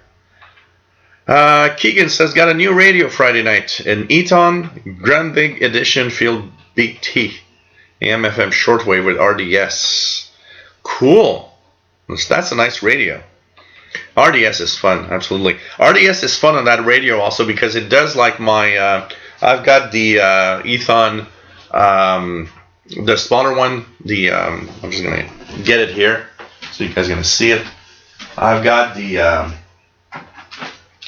Ethan Grundig Traveler 3, and it's which is this one, and has RDS on it also, and it's really, really nice because you can actually. So let's turn it on for the fun of it, and let's go on EFM band just for a few kicks.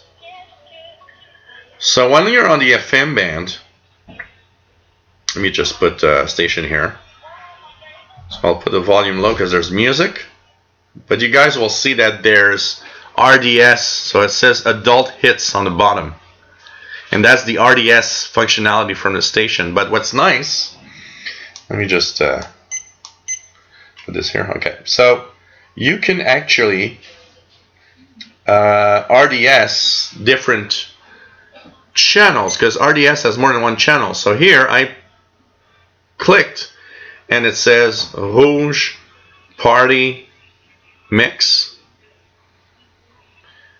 and then I can click again and there's another channel. Here it says no RT, it means no data is available, and another one here, no data. So depending on what you are receiving, you'll get different information of the same station on the different ones. So here it says, here it's just moving Rouge Party Mix. So it's kind of cool because it's different channels of RDS in the same. So it's really cool for that. For those that have this, can have this for cheap. By the way, this Grundig, this Ethan Traveler 3 Grundig edition, as it says at the top, is a great little receiver for AM, FM, and shortwave. RDS capability is really cool on it also. It's a very nice little radio. I need to do more videos with this because it's nice, and even have Perry Island DXpedition with this when the weather gets better. I really have to do that. I think it's going to be really nice, honestly.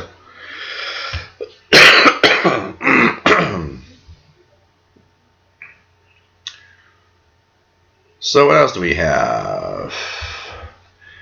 Minnow Pooh, nice to have you here. Yep, we don't like haters. That's why we got tons of moderators. The more moderators, the better it is. So let's tune around the bands a little bit. Hey, Ernie Turner, nice to have you on board from Australia, VK3DET. Hope it's not too warm where you're located. I've seen that you guys are really having it really hot in the past.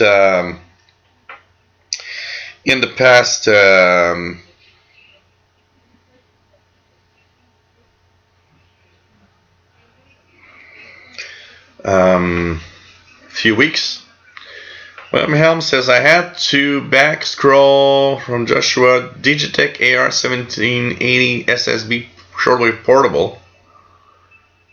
Patches you to an American site and it's $103.40. Okay. 39 Celsius yesterday. Woof, that is way too hot. I would not be able to. We had 35 in July last year. We reached like 35. I was going nuts. I put so much air conditioning last year here in this place that my electricity bill went up $30 a month. Just to give you guys an idea. Now I'm paying my electricity bill is like $125 a month now.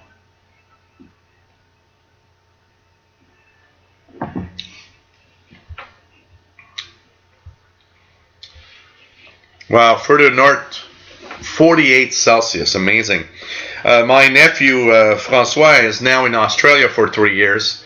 He's over there with his girlfriend, and he's got a visa to work there. And he was telling me that at midnight last night it was 28 Celsius where he is. So it's like, wow, this is crazy nuts. Really hot. So you're watching the Shortwave Show. And this is a show about radio. And of course, tomorrow, a VHF UHF show for those that wonder. So don't forget about that. We are going to talk about railroad communications.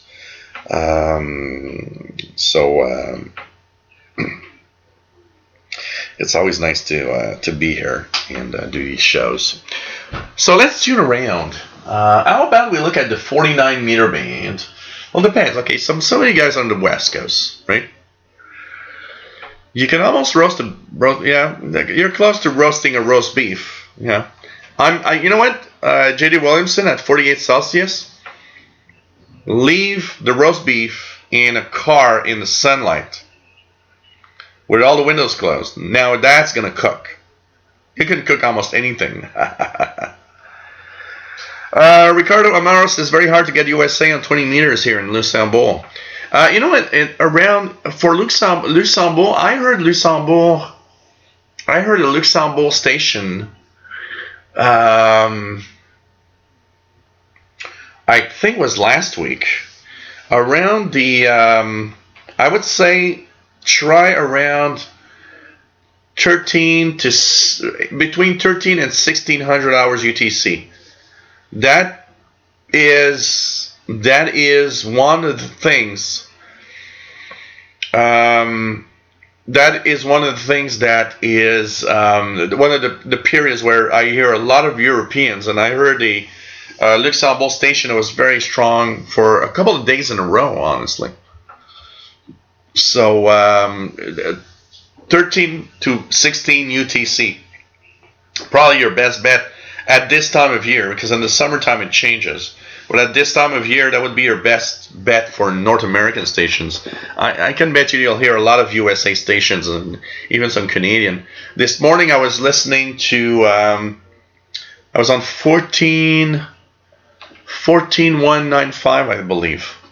And there was a station from here in Montreal, a VE2 station. And he was making contacts with Europe. And he had Germany. What did he have? He had Germany, Belgium. He had France. He had a station from, I think, was the Czech Republic.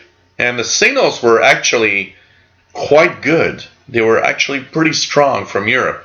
So it's all in what time frame. And of course, not having too much interference, maybe where you are. For that, but pretty good signals from Europe. You just have to be in the right time to do so. Keegan says, I'm continuing to use my Grundig S450 DLX field radio along with my new Eton Grundig edition.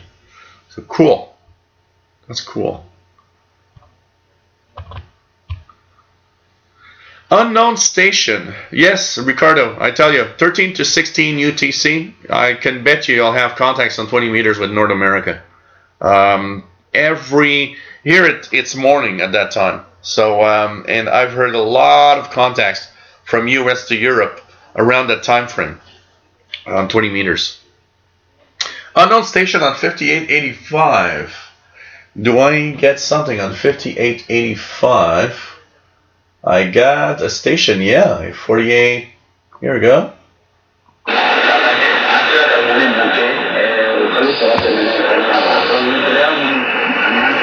5885. I hear it. 5885.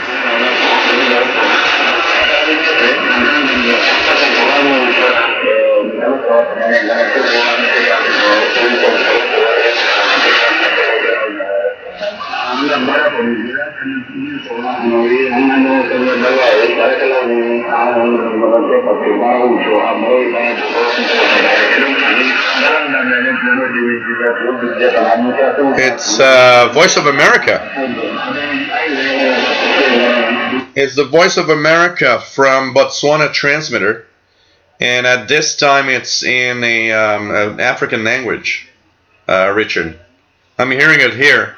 21 to 21:30, it's in French, but at this time it's an African language, BM, which I never remember what it is. So it's from Botswana transmitter, 5885. I'm hearing it quite well here right now, Richard. Thomas Stewart, get on that 11 meter band. Anything on 11 meter band? 27025. Let's check the Super Bowl channel. Not much happening here. Well, I don't know. What's that here?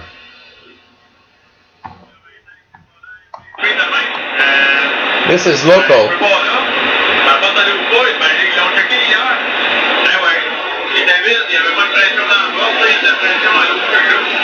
That's local CVers on 27275, which is what? Channel 275. 305 is channel 30. So it would be channel 27, I believe. So, here from EIBI Space, EIBI Space, Richard says that 5885 is Voice of America from the Botswana transmitter site. And that BM language is a local African language over there. So, I don't know. EIBI Space says it's Botswana, Richard. Take care, Matt. Nice to have you on board tomorrow. Of course, VHF UHF show. Take care. KE0SFC. Always nice to have you on board. So let's go back to the 49 meter band, 5885 frequency.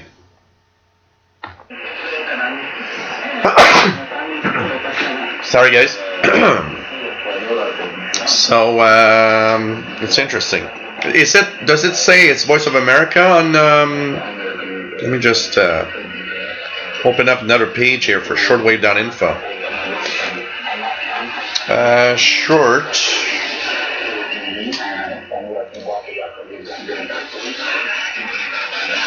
Oh, thanks, Madam Bali. I never remember the darn language. Bambara. Bambara. Thanks, Matambali. Shortwave.info.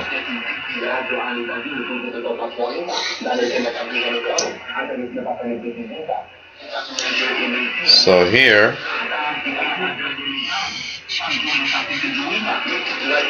Okay, if I enter 5885. 5885. On shortwave.info. It's interesting. So who do we believe? Honestly, who do we believe? Shortwave.info that says Voice of America in Bambara from Santa Maria di Galleria, that is from Vatican State, or EIBI Space that says that this is also Bambara, Voice of America, but from Botswana Relay. I would say one thing. I would think it's from Botswana Relay, and I will say this why. I've never heard a Voice of America relay from the Vatican State. Anybody have heard a Voice of America relay from Vatican State? They use a lot of that Botswana relay station. I would think for West Africa, okay. I mean, I look at the world map here. Vatican State for West Africa would be as good as Botswana, probably. I mean, on 5885. I would vote Botswana because they use that all the time. But I don't know. I would vote Botswana because of that. It's their relay station that they use all the time. I don't know.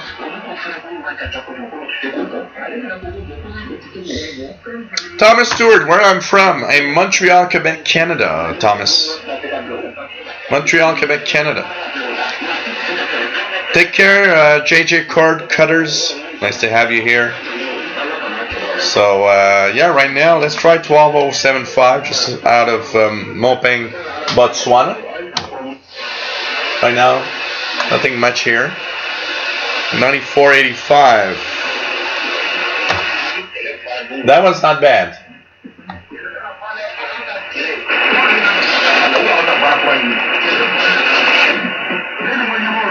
It's the same broadcast. I would think 5885, and I'll just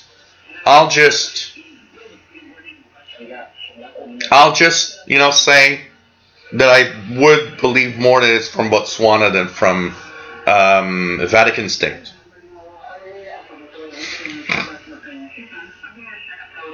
So I don't know.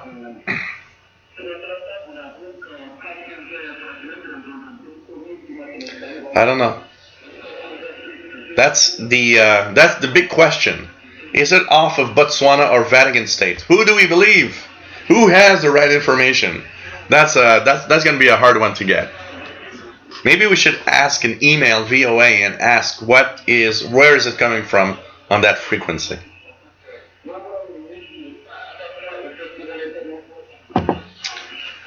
I need to remember that Bambara. It's not that hard to remember. It's not that hard to remember. Ray Lyle, done with cold training bike ride. Hot shower done. Pizza soon. I want to have pizza. And then tune around the bands tonight. I want pizza. Now you're giving me, you know what? I was supposed to make myself some hamburgers. But now I want to have pizza. I think we had a pizza at the pizza place here, not far from here. A little later. So if anybody wants to PayPal for the pizza fund for tonight, it's a joke. Don't worry. John McClure, nice to have you here. Randy, what kind of HF transceiver do you have? This is the HF transceiver that I've got, which is a Yaesu FT450. It's not plugged in because I had to use the power supply for something else. I'm waiting for a 30 amp power supply for this beast. And but it's a nice device, really nice radio. The Yaesu FT450 goes from long wave all the way up to 6 meters, so it's very nice. I really want to set this thing up for sure.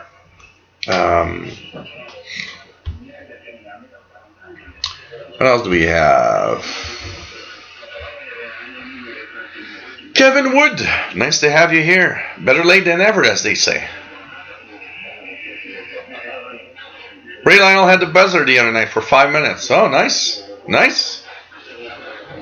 Bob, guys, what I use for an antenna on that SDR radio, it's a 75 feet sloper antenna in my backyard.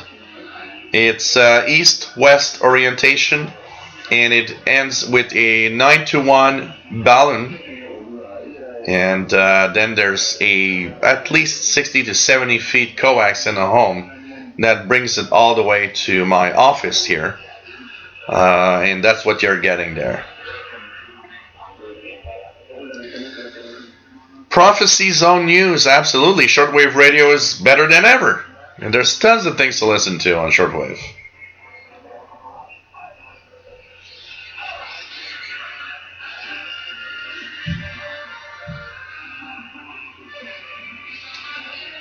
Ray Lyle said, Richard Cook says Iran, I think on 6060 audio is very poor. Let's go through the 49. I'm just gonna stop the chat.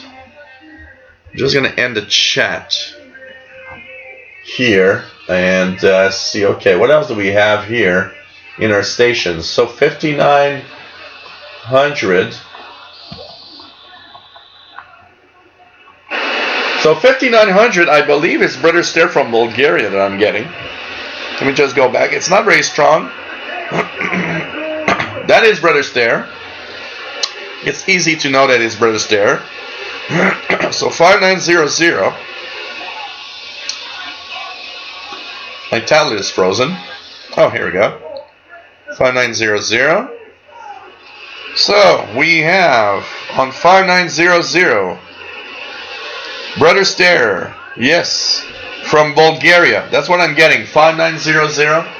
Are you guys hearing Brother Stair from Bulgaria? 5900. I don't really care, it's Brother Stair, it's just that it's Bulgaria. Rael says, Cuban 6000 has been crappy the last few nights, horrible audio, yep. I tried to listen to Arnie Courier's DXers Unlimited, I think it was Tuesday evening. and the audio was so low, it was impossible to listen to anything, honestly. William Hell's baby baked potatoes just done with salt, pepper, and melted butter. Man, I want to have those. When are they going to invent those machines where they can teleport stuff everywhere? You guys can teleport some food here. I'll teleport some beer to you guys. How about that? But guys, do you remember? New York Rangers goalie Gilles Villemur. He was trotter racing jockey on. Yeah, you know what? That tells me, it rings a bell. I'm not a big hockey fan, but it rings a bell. So, C. Johnson, nice to have you here. Ricardo, it doesn't have British time. It has universal time. So this clock is in universal time. So right now it matches British time, but in the summertime it's an hour off. British time is an hour more than UTC. So this is not British, it's UTC time. Because in shortwave radio we use universal time for our, to know when we listen to signals. So that's why it's at that time. So this is universal time. That's why this show starts at 2000 hours universal time, and now it's 2200 hours universal time. Right I read says local conditions blotting out most signals, but VOA from Greenville powering through the noise 15580. Cool. Noise is such a sad problem. It's what's really making our hobby horrible, honestly. Ray Lyle, I heard station doubling with Radio New Zealand 9760 the other night. Never found out what it was. Have you tried? Have you looked at EIBI space and stuff like that? What time was it, Ray?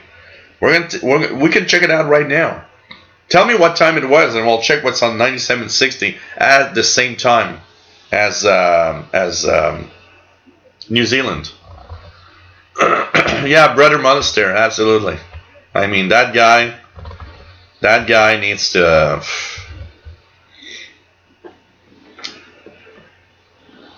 Matam Bali, tell him on me one of those blondes. The beer or the girls? I'm not sure what you mean anymore.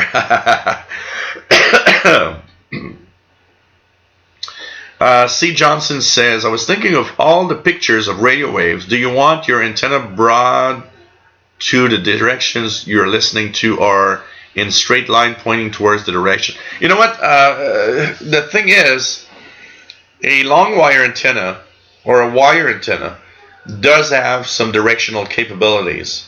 A sloper slightly more than a regular long wire.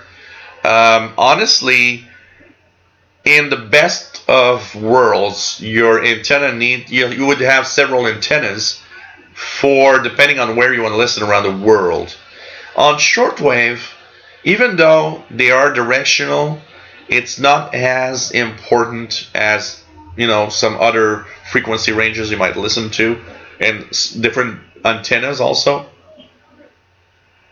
But the longer the wire you have, so the longer you put out a wire out there, the more directional it is, and probably the more important it gets to actually have it basically direction itself towards the signal you want to hear, honestly. NL13851, nice to have you here from the Netherlands, and he's hearing it clear. Kevin Wood has no brother scare on 5900.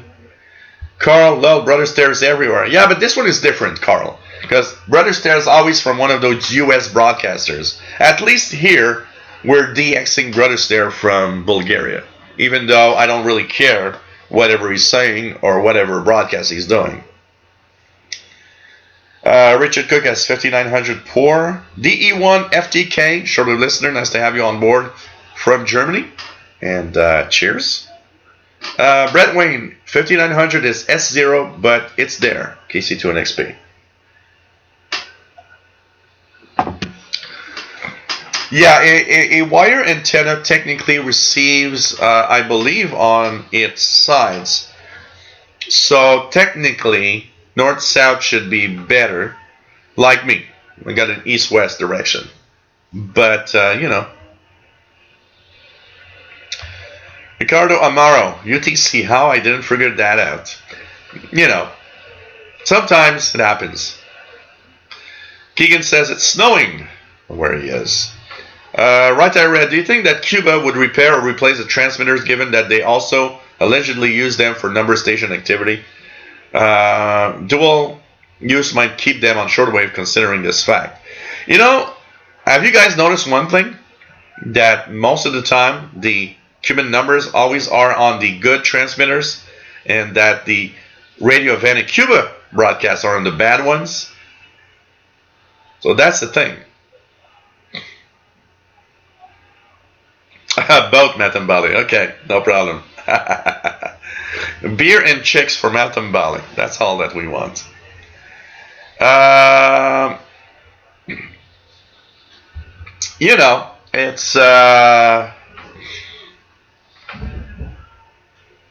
It's interesting.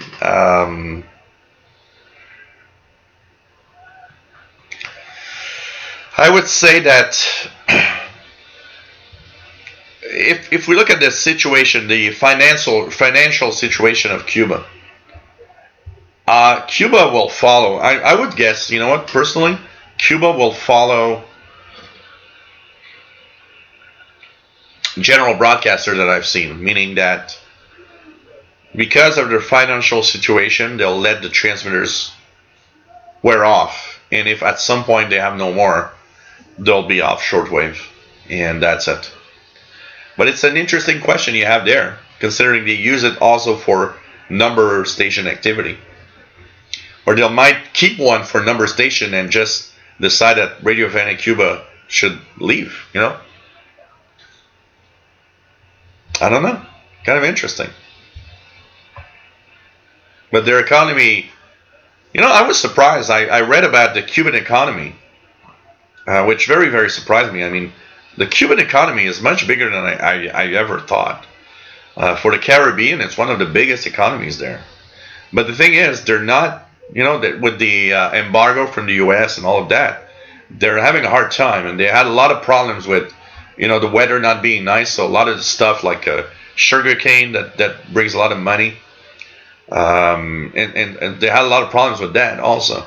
So they don't have the money to really, you know, I don't think they have the money to invest in fixing bad transmitters. Richard Cook says, Cuban lady on 10-715. 10-715. Yep.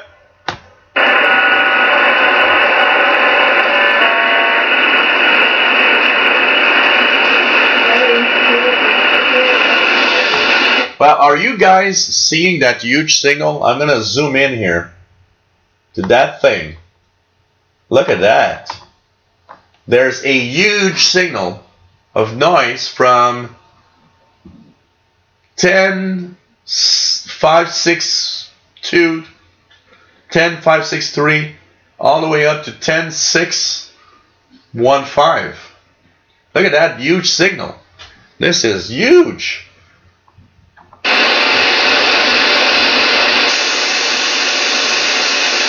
This is huge. Anybody have an idea what that is? From 10.5, it's like a white noise. So it starts at about 10.564 and goes all the way up to 10.615, pretty much. This is nuts. And it's super strong too. Look at that, S9 plus 10 here. Even when I put it in very wide 20K, this is a strong whopper signal there. Look at that. I don't know what that is, but that sure is pretty amazing as a signal.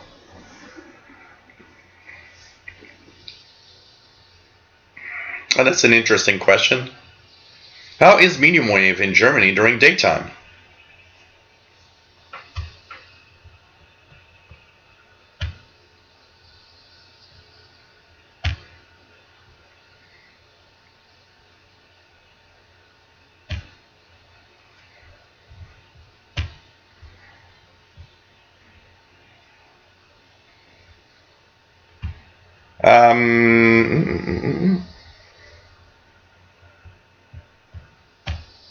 Oh, Bobby, why did you block Bob? Why did you block Bob? He was just showing a hockey player. He wasn't doing anything bad.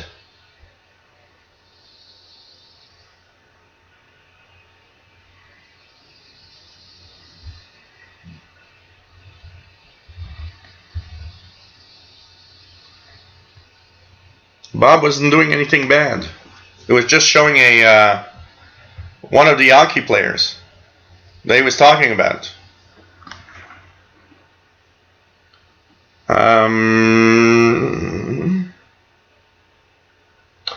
Writer Red says, I heard Radio Havana, Cuba, they had old brown Bovary transmitters, but I think they replaced, because I know China Radio uses, because that's also the other thing that I'm wondering.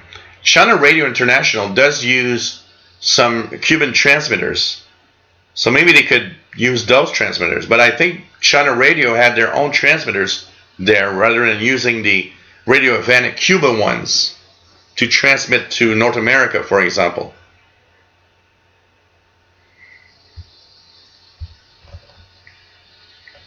M12 due on 6778 in 12 minutes.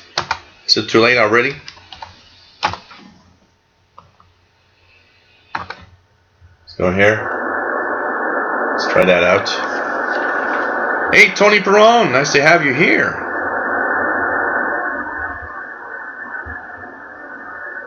Bryce McDonald, I'm so confused. What have I stumbled upon?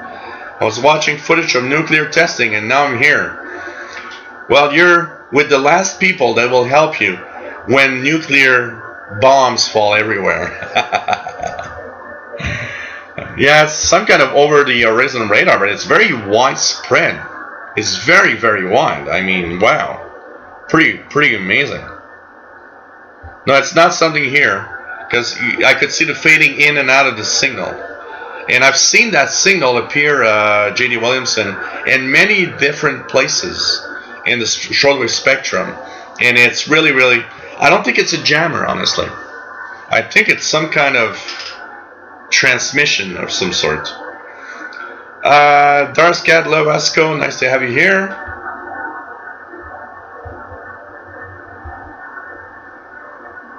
Right I read, WWV should just use Brother Scare to announce time. You are getting 1 minute closer to the end of times, and it will be 1700 hours and 2 minutes UTC. That would be nice. You are getting closer to death, and now it's 1703 UTC. That would be some downer way of doing things.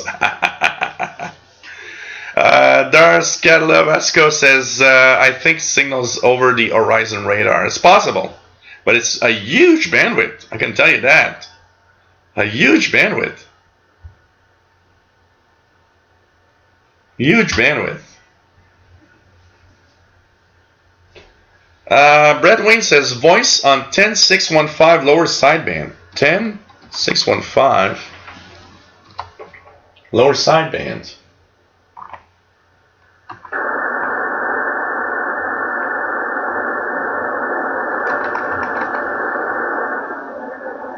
I'll keep it here a little bit. I don't hear anything right now, so it could have been just, you know. Tony Perron says that particular noise is not as strong here. Oh, there's a lot more than China Radio International in Europe. Darth Catalovesco. But Householder, nice to have you on board from Ohio. Nice to have you here.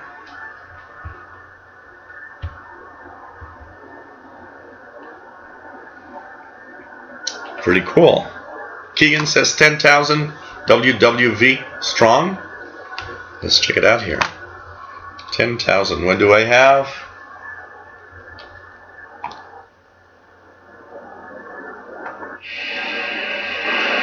I got a very weak.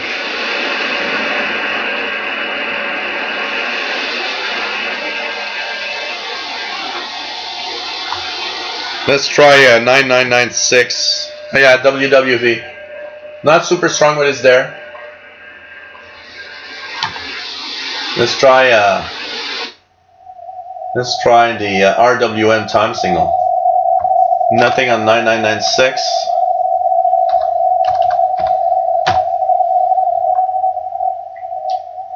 Nothing really on 4996. Let's try buzzer. Can you hear the buzzer in 4625?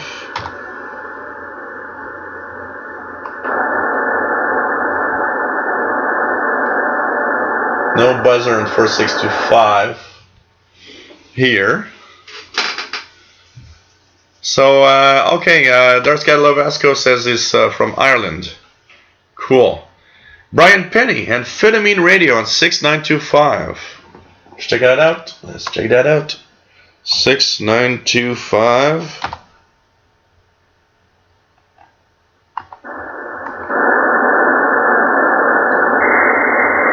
Nothing much.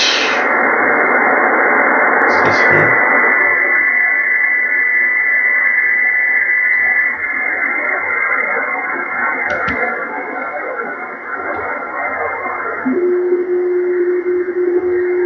There's nothing much here.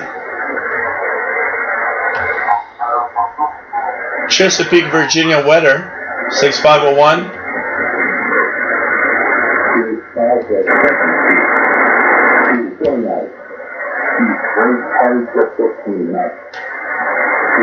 East 6501 upper side beam.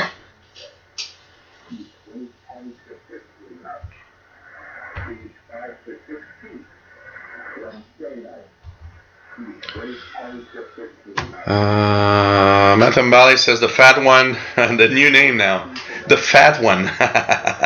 We've got the fat one today. 10565 to 10605 approximate. Yeah, around that range. It's pretty wide signal. Pretty wide signal. Yeah, Kevin Wood. Yeah, the modulation is not obvious. Absolutely.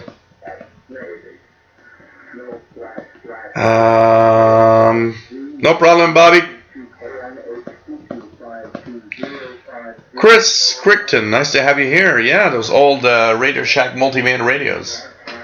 Little cousin, the CB60 and the SW60 here.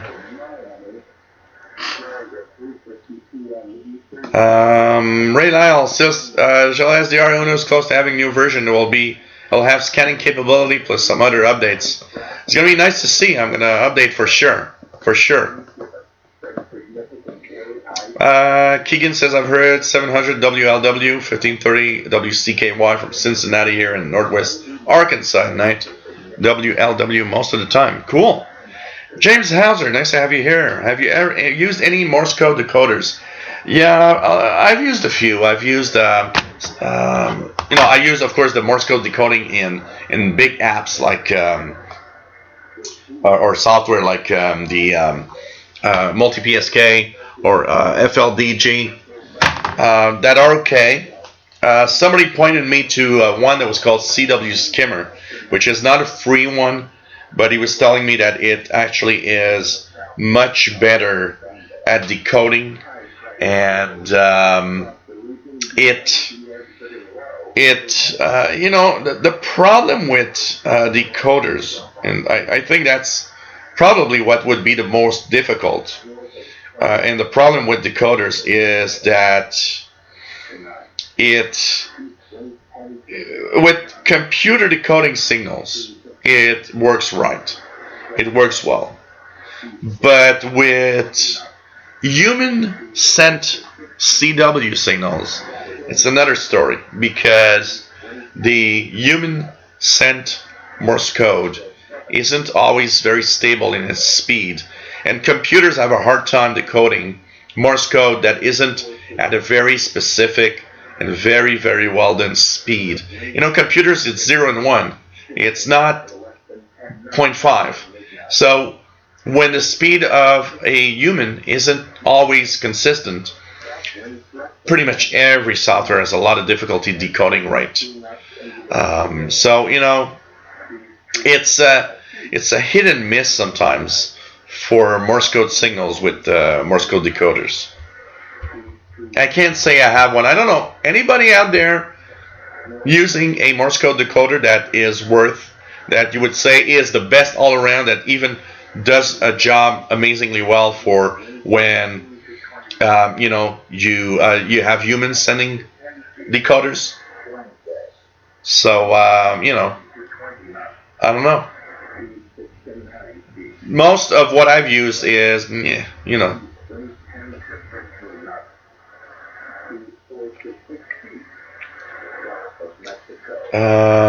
Helms wasn't far from Chesapeake when I used to live in Newport News, Virginia.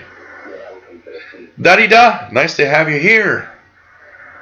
3731, Lower Sidemen, Russians and Ukrainians fighting jamming. We'll try it out. I don't think I'll hear anything from that, but let's try it out. 3731. Lower Sideband.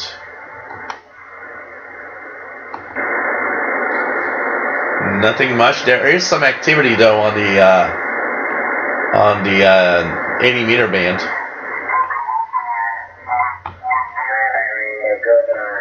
On this time of the season, but another 2 or 3 weeks, and the band is open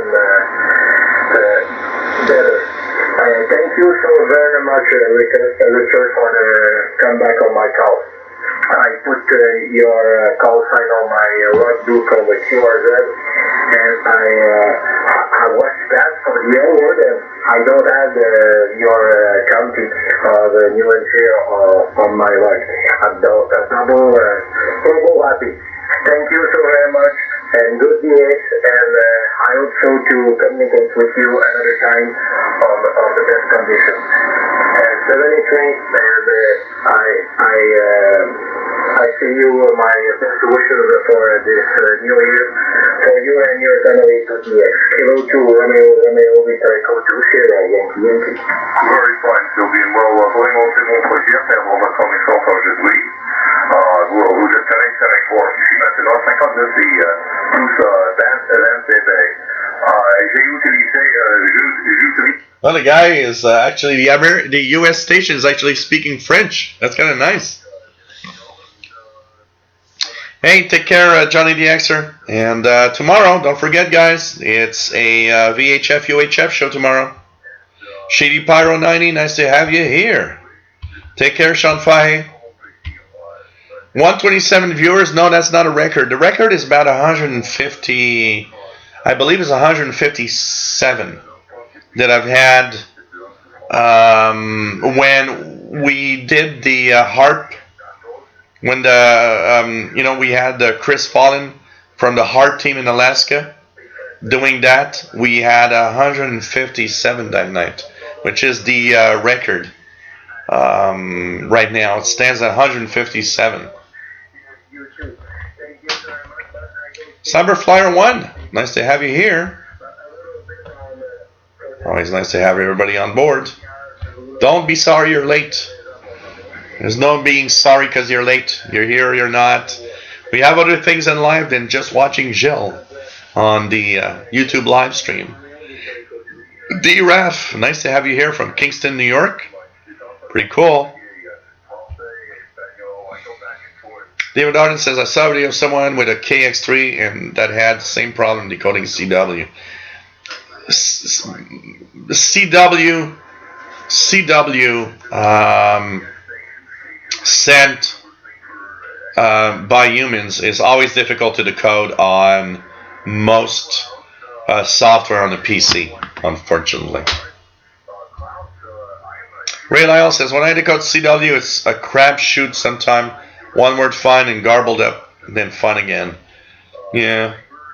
Oh, yeah. Well, that's the best. Bud Householder says, my decoder is between my ears.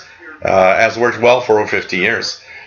It is the best decoder. Our brain is a much better decoder of Morse code than a computer. I mean, it's obvious. Because our brain is capable of, dealing with the fact that Morse code isn't sent consistently. Sorry, guys. A computer needs to have a very, very stable time frame in which to listen to the CW. So if you listen to Morse code sent from a machine For example, listen to W1AW Morse code transmissions at night that are done to help people learn Morse code. They are sent by a computer. Every software you'll use will decode that super well, without any hesitation, because it's sent by a computer. It's perfect timing all the time. But when it's sent by a human, forget it. It always kind of goes, but from good to bad. Like Madame Bali says, he uses Am Radio Deluxe, which does pretty well. But like he says, and that's what I say, human sent Morse will always challenge any software. Absolutely. And of course, absolutely. M12 very strong in 6, 7, 7, 8. I don't know if I am too late for this. We'll still try it. 7, 7, 8. Got nothing here. I may be a little late. Maybe a little late.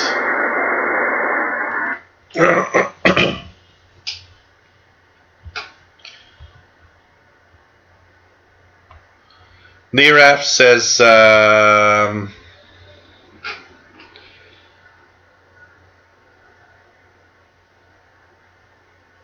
me just check it out here. Okay.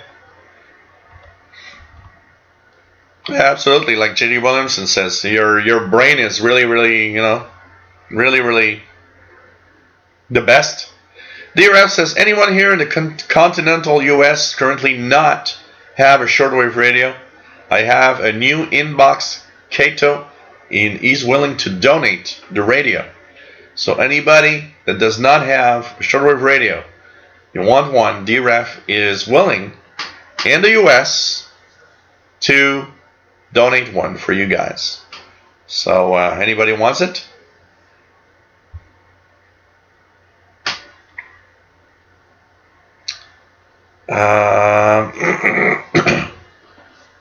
Brett Wayne says CW Skimmer. Yeah, well, somebody had told me, I don't think it's you, somebody else had told me CW Skimmer works better than average.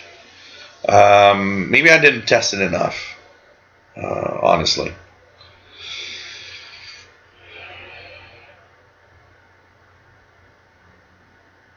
PageMaster, those field days, do they sell radios, equipment, or other radio? No, usually field days are really more like demonstration of amateur talent, knowing and having amateur equipment and stuff to show you how they can, it's not, if you want to have radios and stuff like that, you go to a hamfest. Hamfests are for that. Hamfests, you'll have radios, equipment, and all sorts of things that are for sale. That's where you need to go. You need to find yourself a hamfest. A field day is more of a place where they're just demonstrating the, how amateur radio operators are good at doing certain, prowess, radio prowess, if you want. Terry Johnson, 306. Nice to have you here from Texas. Shady Pyro has Polish CB on 27280. Wow. Yeah, Brett. Harp. That was cool.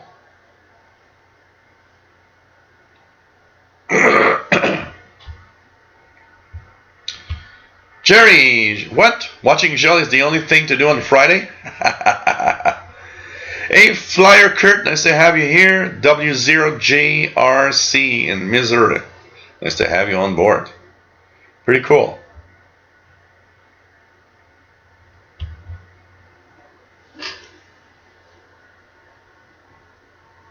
Keegan has one radio on shortwave, tuning around, the other one on FM with NPR News.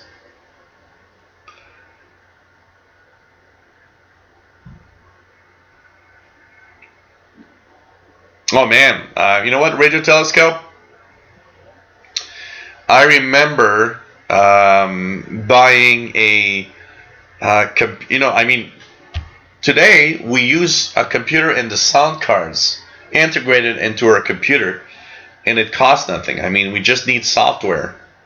But you guys remember, in the first days of PCs, I mean, the PCs themselves weren't even powerful enough to digest and receive all of those signals. So what would happen is there would be we would have to buy really expensive hardware to decode even the most simple of signals.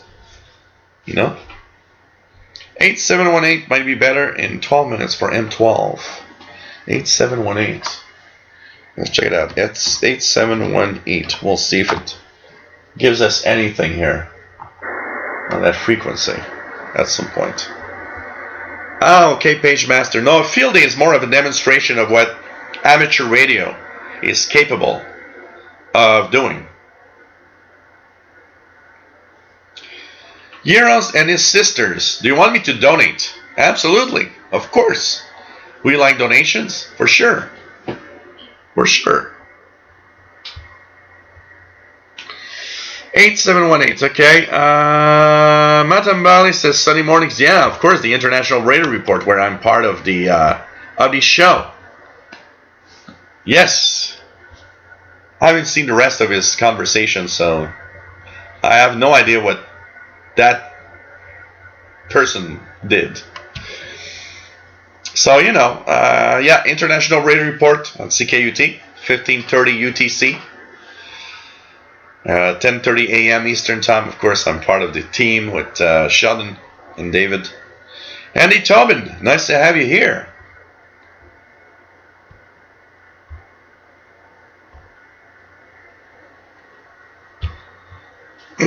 You could decode the CW on a Counter 64. I had the SWL cartridge. J.D. Williamson. I had the SWL cartridge. It was like $100 and some at the time. It decoded CW Morse code. It decoded Baldo, RTTY, and Amtor. Hey, Fastload, nice to have you on board. Have you tuned around, Fastload, with the ephedry that you picked up at Christmas? It's a great little radio. Tunes really well to shortwave bands. Richard Dribble, nice to have you on board, my friend. Oh, you just got a DMR transceiver now. Have you done any contacts yet, Fastload, or it's still you're still just waiting to be there?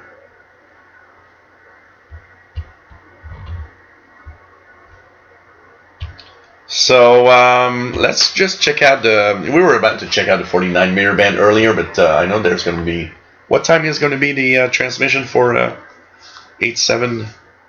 Probably at, just going to go to Priam here. I'm going to try to manage all of this at the same time.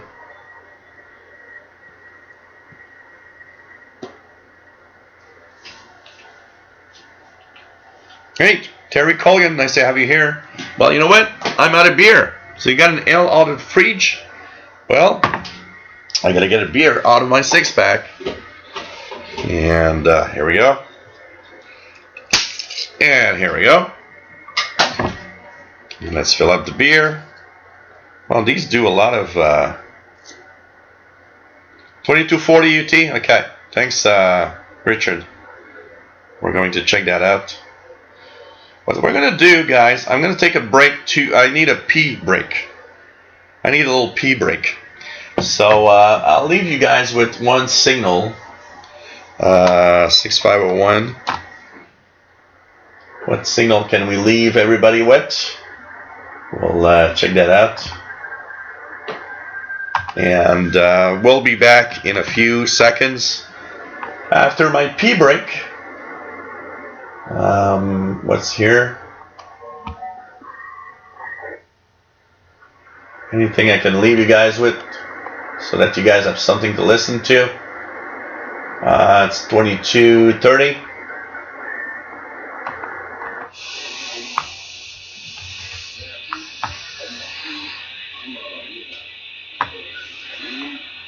So, hey guys, I'm going to take a couple of minutes. And it won't be very long. I will go and do a little bit of pee and come back in 1 minute. Sorry guys, I need to go.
we are back to normal. Sorry guys, I don't usually have a pee break, but I drank some coffee before, so that's probably why. So hey, Andy Tobin, I have a Commodore keyboard unit. I got it in a barter. Is it worth anything? Got RAM and games with it. It's not worth that much because the Commodore 64 had so many computers that you're not going to get a whole lot of money for it. But you know, hang on to it. You never know. I've got a Commodore 128 right here, which has plays Commodore 64 stuff. So drinking some fire water tonight. What's fire water?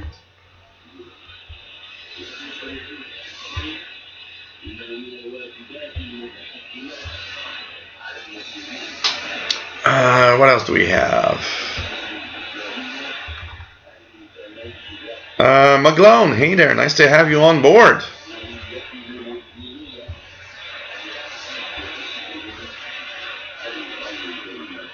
Water lilies. So everybody took a leak at the same time. Yes, I did. I did use the ephedrine. I just ordered an IF tab interface to use with the ephedrine and a CAT cable. The ephedrine will serve as a pen adapter for the R5000. Oh, interesting. Cool.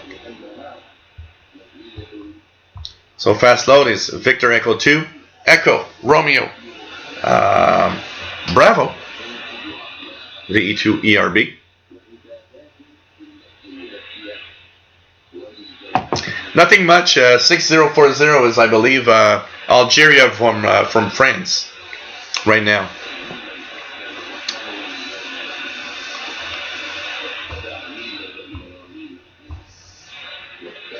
What else do we have? 1 pound lighter, 100% better.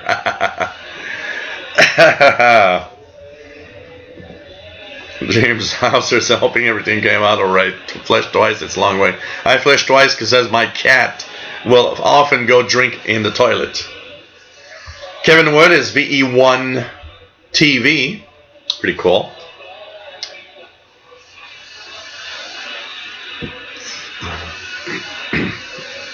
Yeah, but they're overvalued. There's so many Commodore 64 in circulation.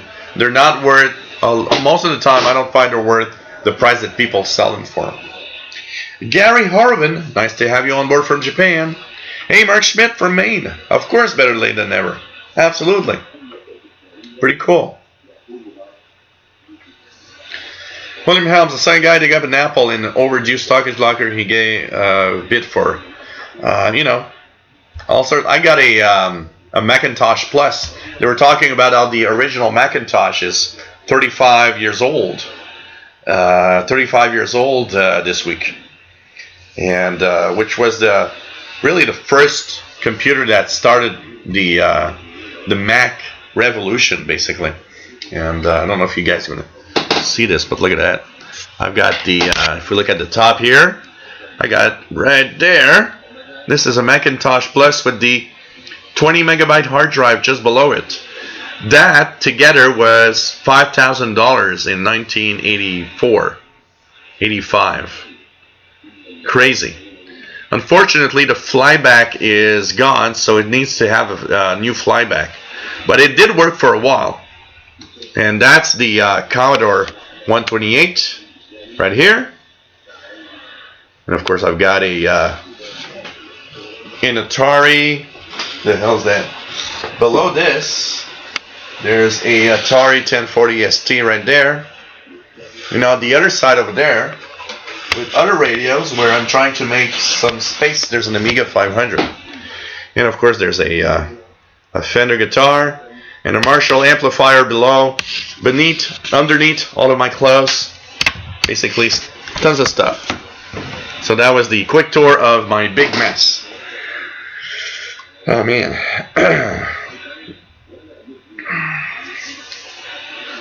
More rain on the way, says McGlone. Here we are waiting for maybe another big snowstorm.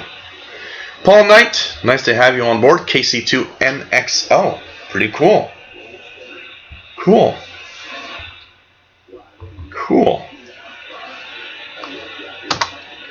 8178. Yeah, probably missed it. Did I miss it? Richard probably missed it.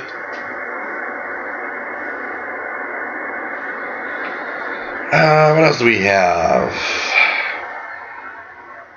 J.D. Williamson wishes he saved his old computers.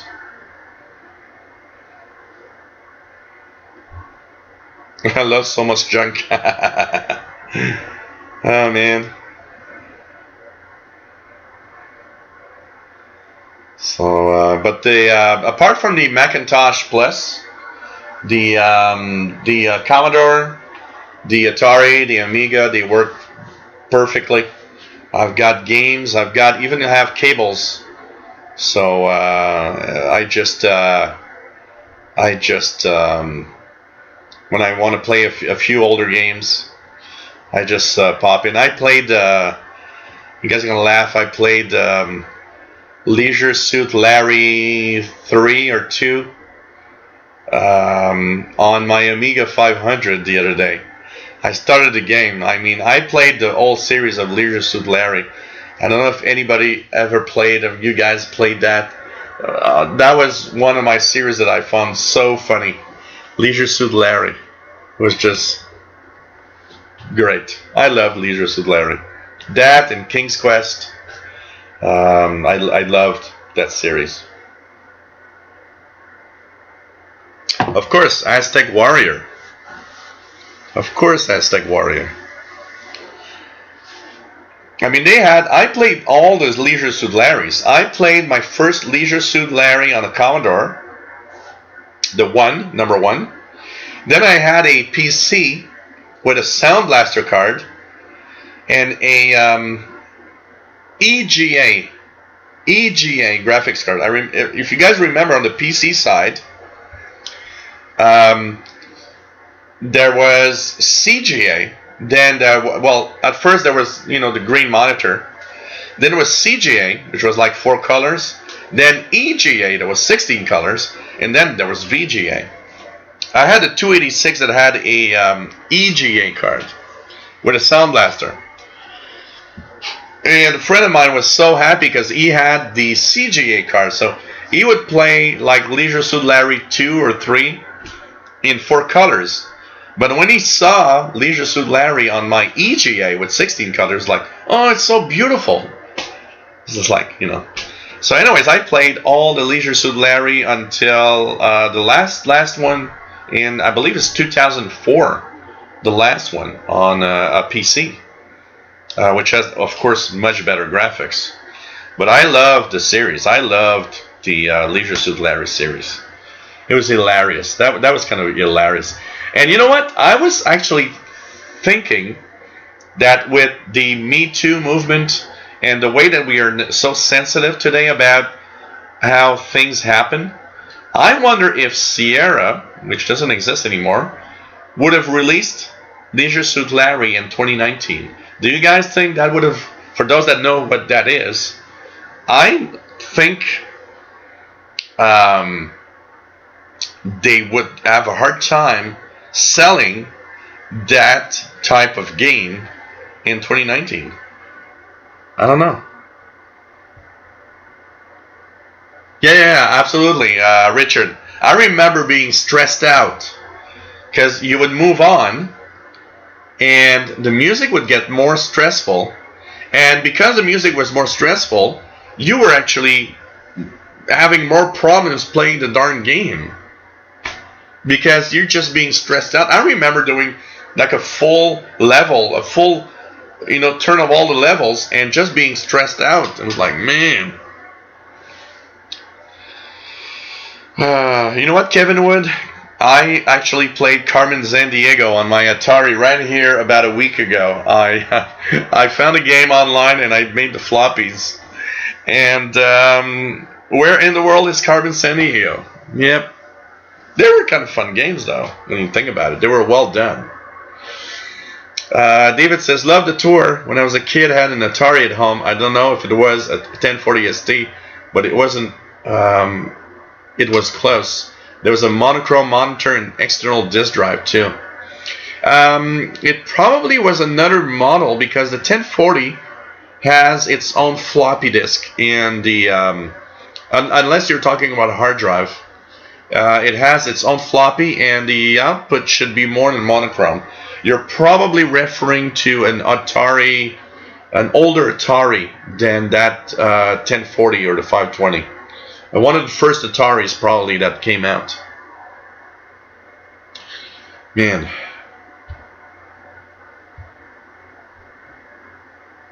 That was nuts.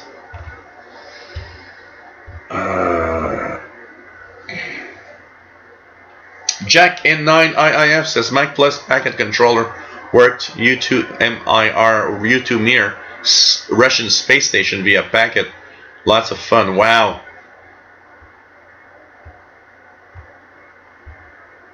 Oh, color graphics. Yeah, of course. I remember when I had my first Commodore. When I had my first Commodore, I was on the black and white TV because it's the only spare TV we had at home. And then my parents purchased a new 20-inch color TV. And the other TV was still working. And so I looked at my dad and said, well, that would be kind of a nice monitor for my Commodore. And he said, nah, okay, take it. So I hooked up my Commodore on it, and it was like color. It was so beautiful, 20-inch color TV. And the TV lasted 1 month. And I don't know if you know, but when you've been on a black and white TV and never played on a color TV with your Commodore, you're okay with it. You haven't seen better. But when you hook it up to a color TV, and then a month later have to go back to the black and white TV because the color TV just ended its life, I can tell you, you're kind of a very sad guy suddenly.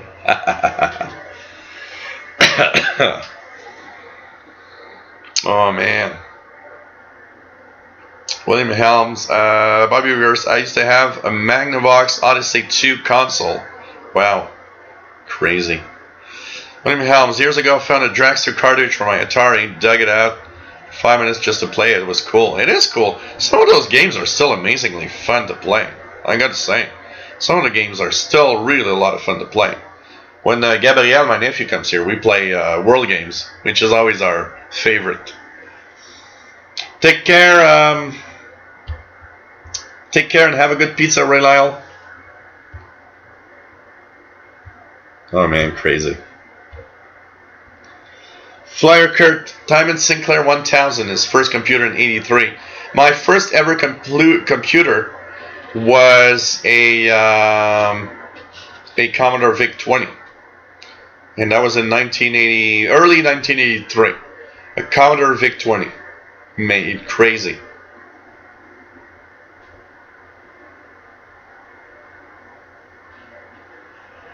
So maybe it was an Atari 520. The basic, because that's the 1040, the number only means the amount of memory. The most popular version of it was the Atari 520. This one is the 1040. The 520 had 512 kilobytes of RAM. The 1040 that I have here is 1 megabyte of RAM. This one is the 1040 STFM. It's a very complete version. It has 1 megabyte of RAM, but it also has a port in the back for musicians with a special MIDI output. So it has a compatible MIDI out for musicians. And so that one was the 1040 STFM. I found this in the garbage, and it was pouring rain. When I took it out, water was dripping off of it. And I brought it home, and I opened it up, and with a hair dryer, I dried the motherboard for like 2 hours. Made sure that it was really dry. Assembled it back, plugged it in, and it worked flawlessly, perfectly, without any problems. It was just crazy. NL13851, his first computer was a ZX80, a Sinclair. It was a popular model also at the time. And it's interesting it's interesting that Europe and North America, we had different, like the Amiga was huge in Europe, where here in America it was okay, but it was not that popular. It's interesting how things were changing. Depending on your Europe and North America, it wasn't the same. You know what, William Helms? I'm pretty sure my dad knew the TV was going out, and he said, take it. It's going to break in 2 weeks.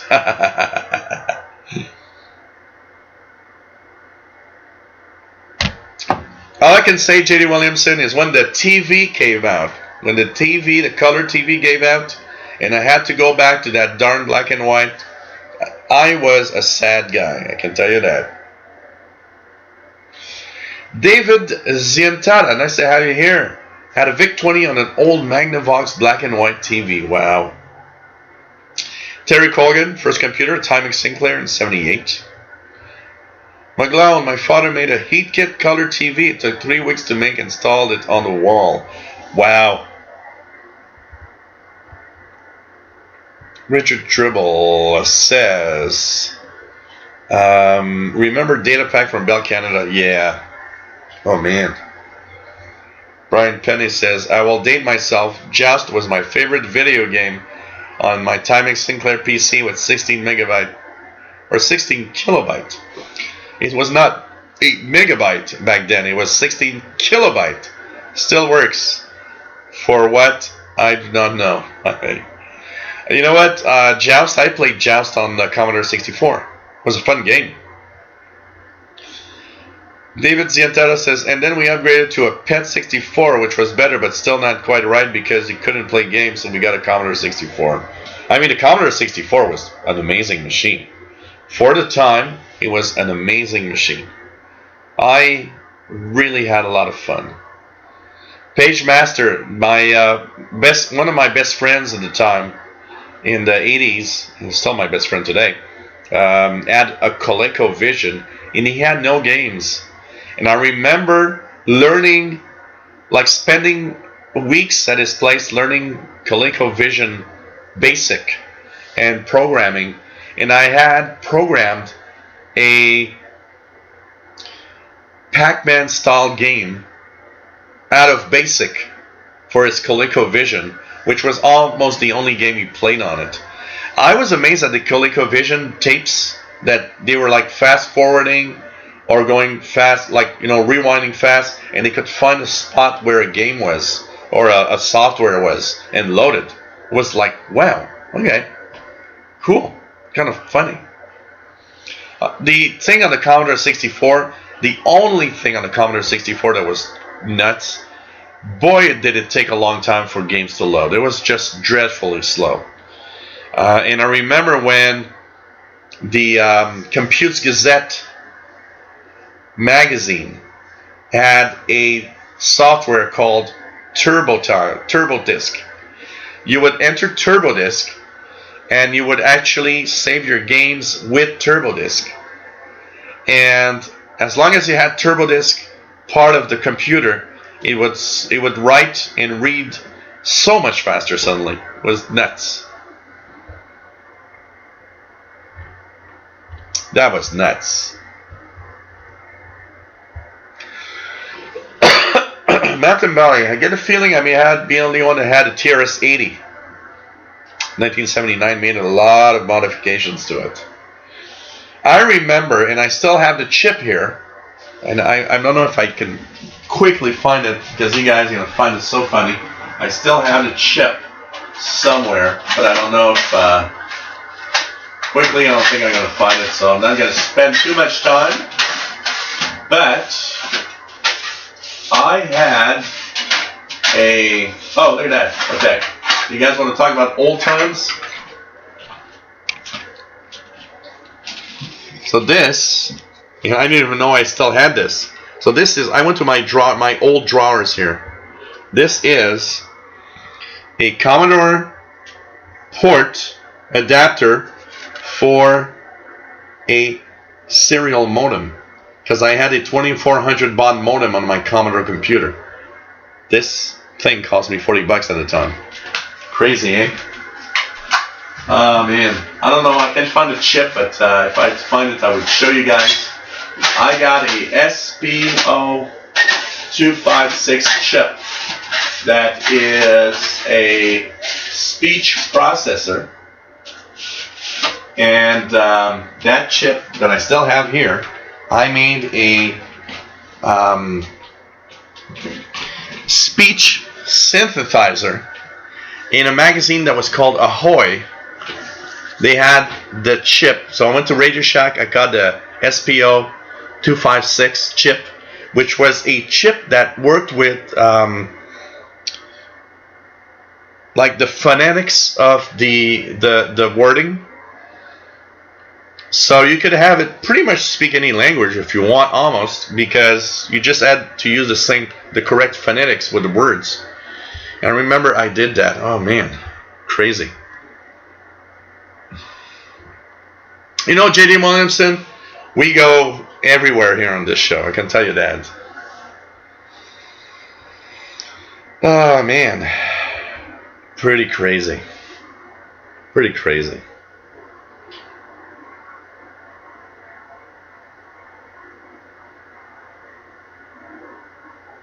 Pretty crazy.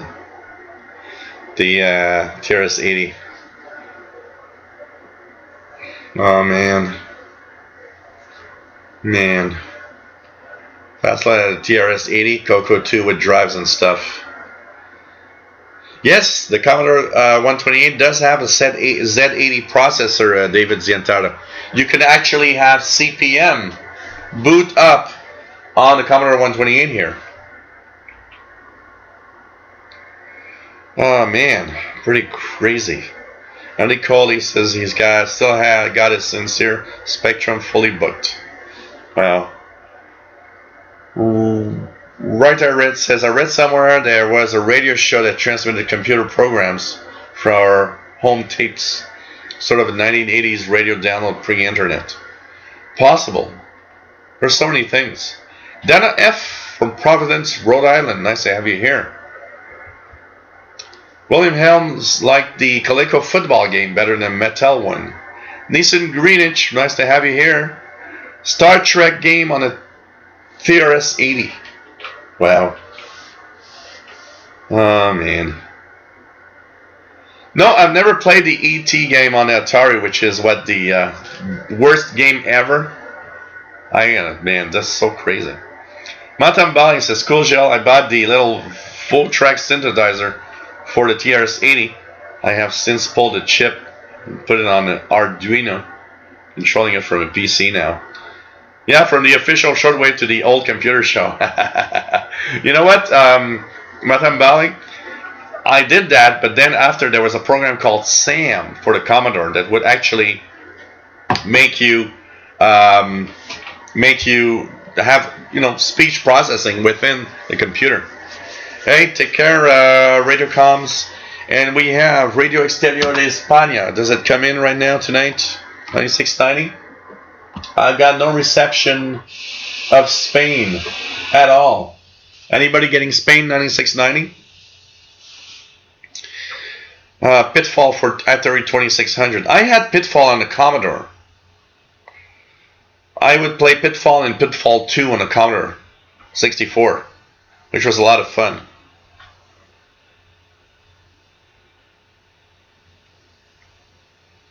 David Arden says, Radio Netherlands used to broadcast radio-related software, but the only ones to get them to run were in Europe. Seems that sending them by satellite would not work.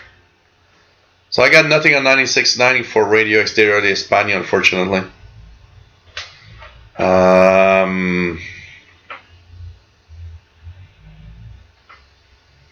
Actually, I need to get the D-Star. I need to put a D-Star plugin, Jerry. I was looking the other day at how to use the RSP1A and have D-Star decoding.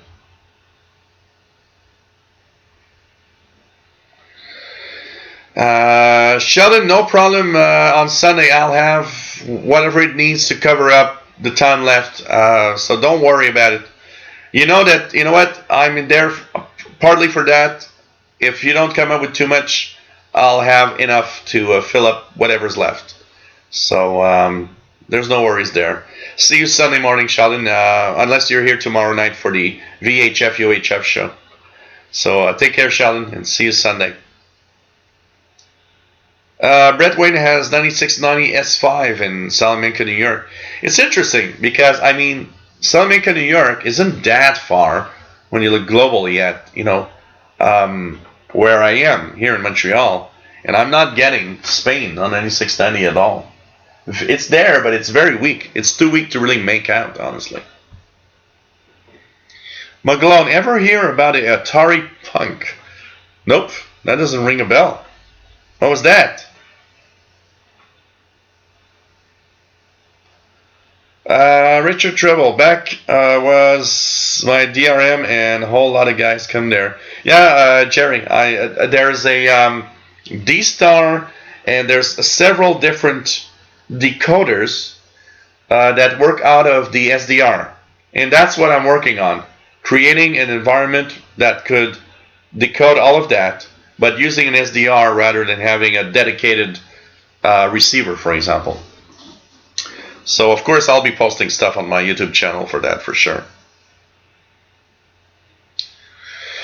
So, hey guys, it's been a little more than 3 hours. I will be signing off. Tomorrow we have another show, so I'll be taking it easy for tonight. I will finish my beer. I'll go get myself a pizza. I think I want to have pizza. And we're going to be back with the VHF UHF show tomorrow. And hope you enjoyed that. We're going to talk about railroad communications, among many other things. Herb Keaton, 9690 is English S9 plus 10. That's Spain, absolutely. Spain in English. Please, Page Master, we want to know. I'm sure you're going to pass the test, okay? So,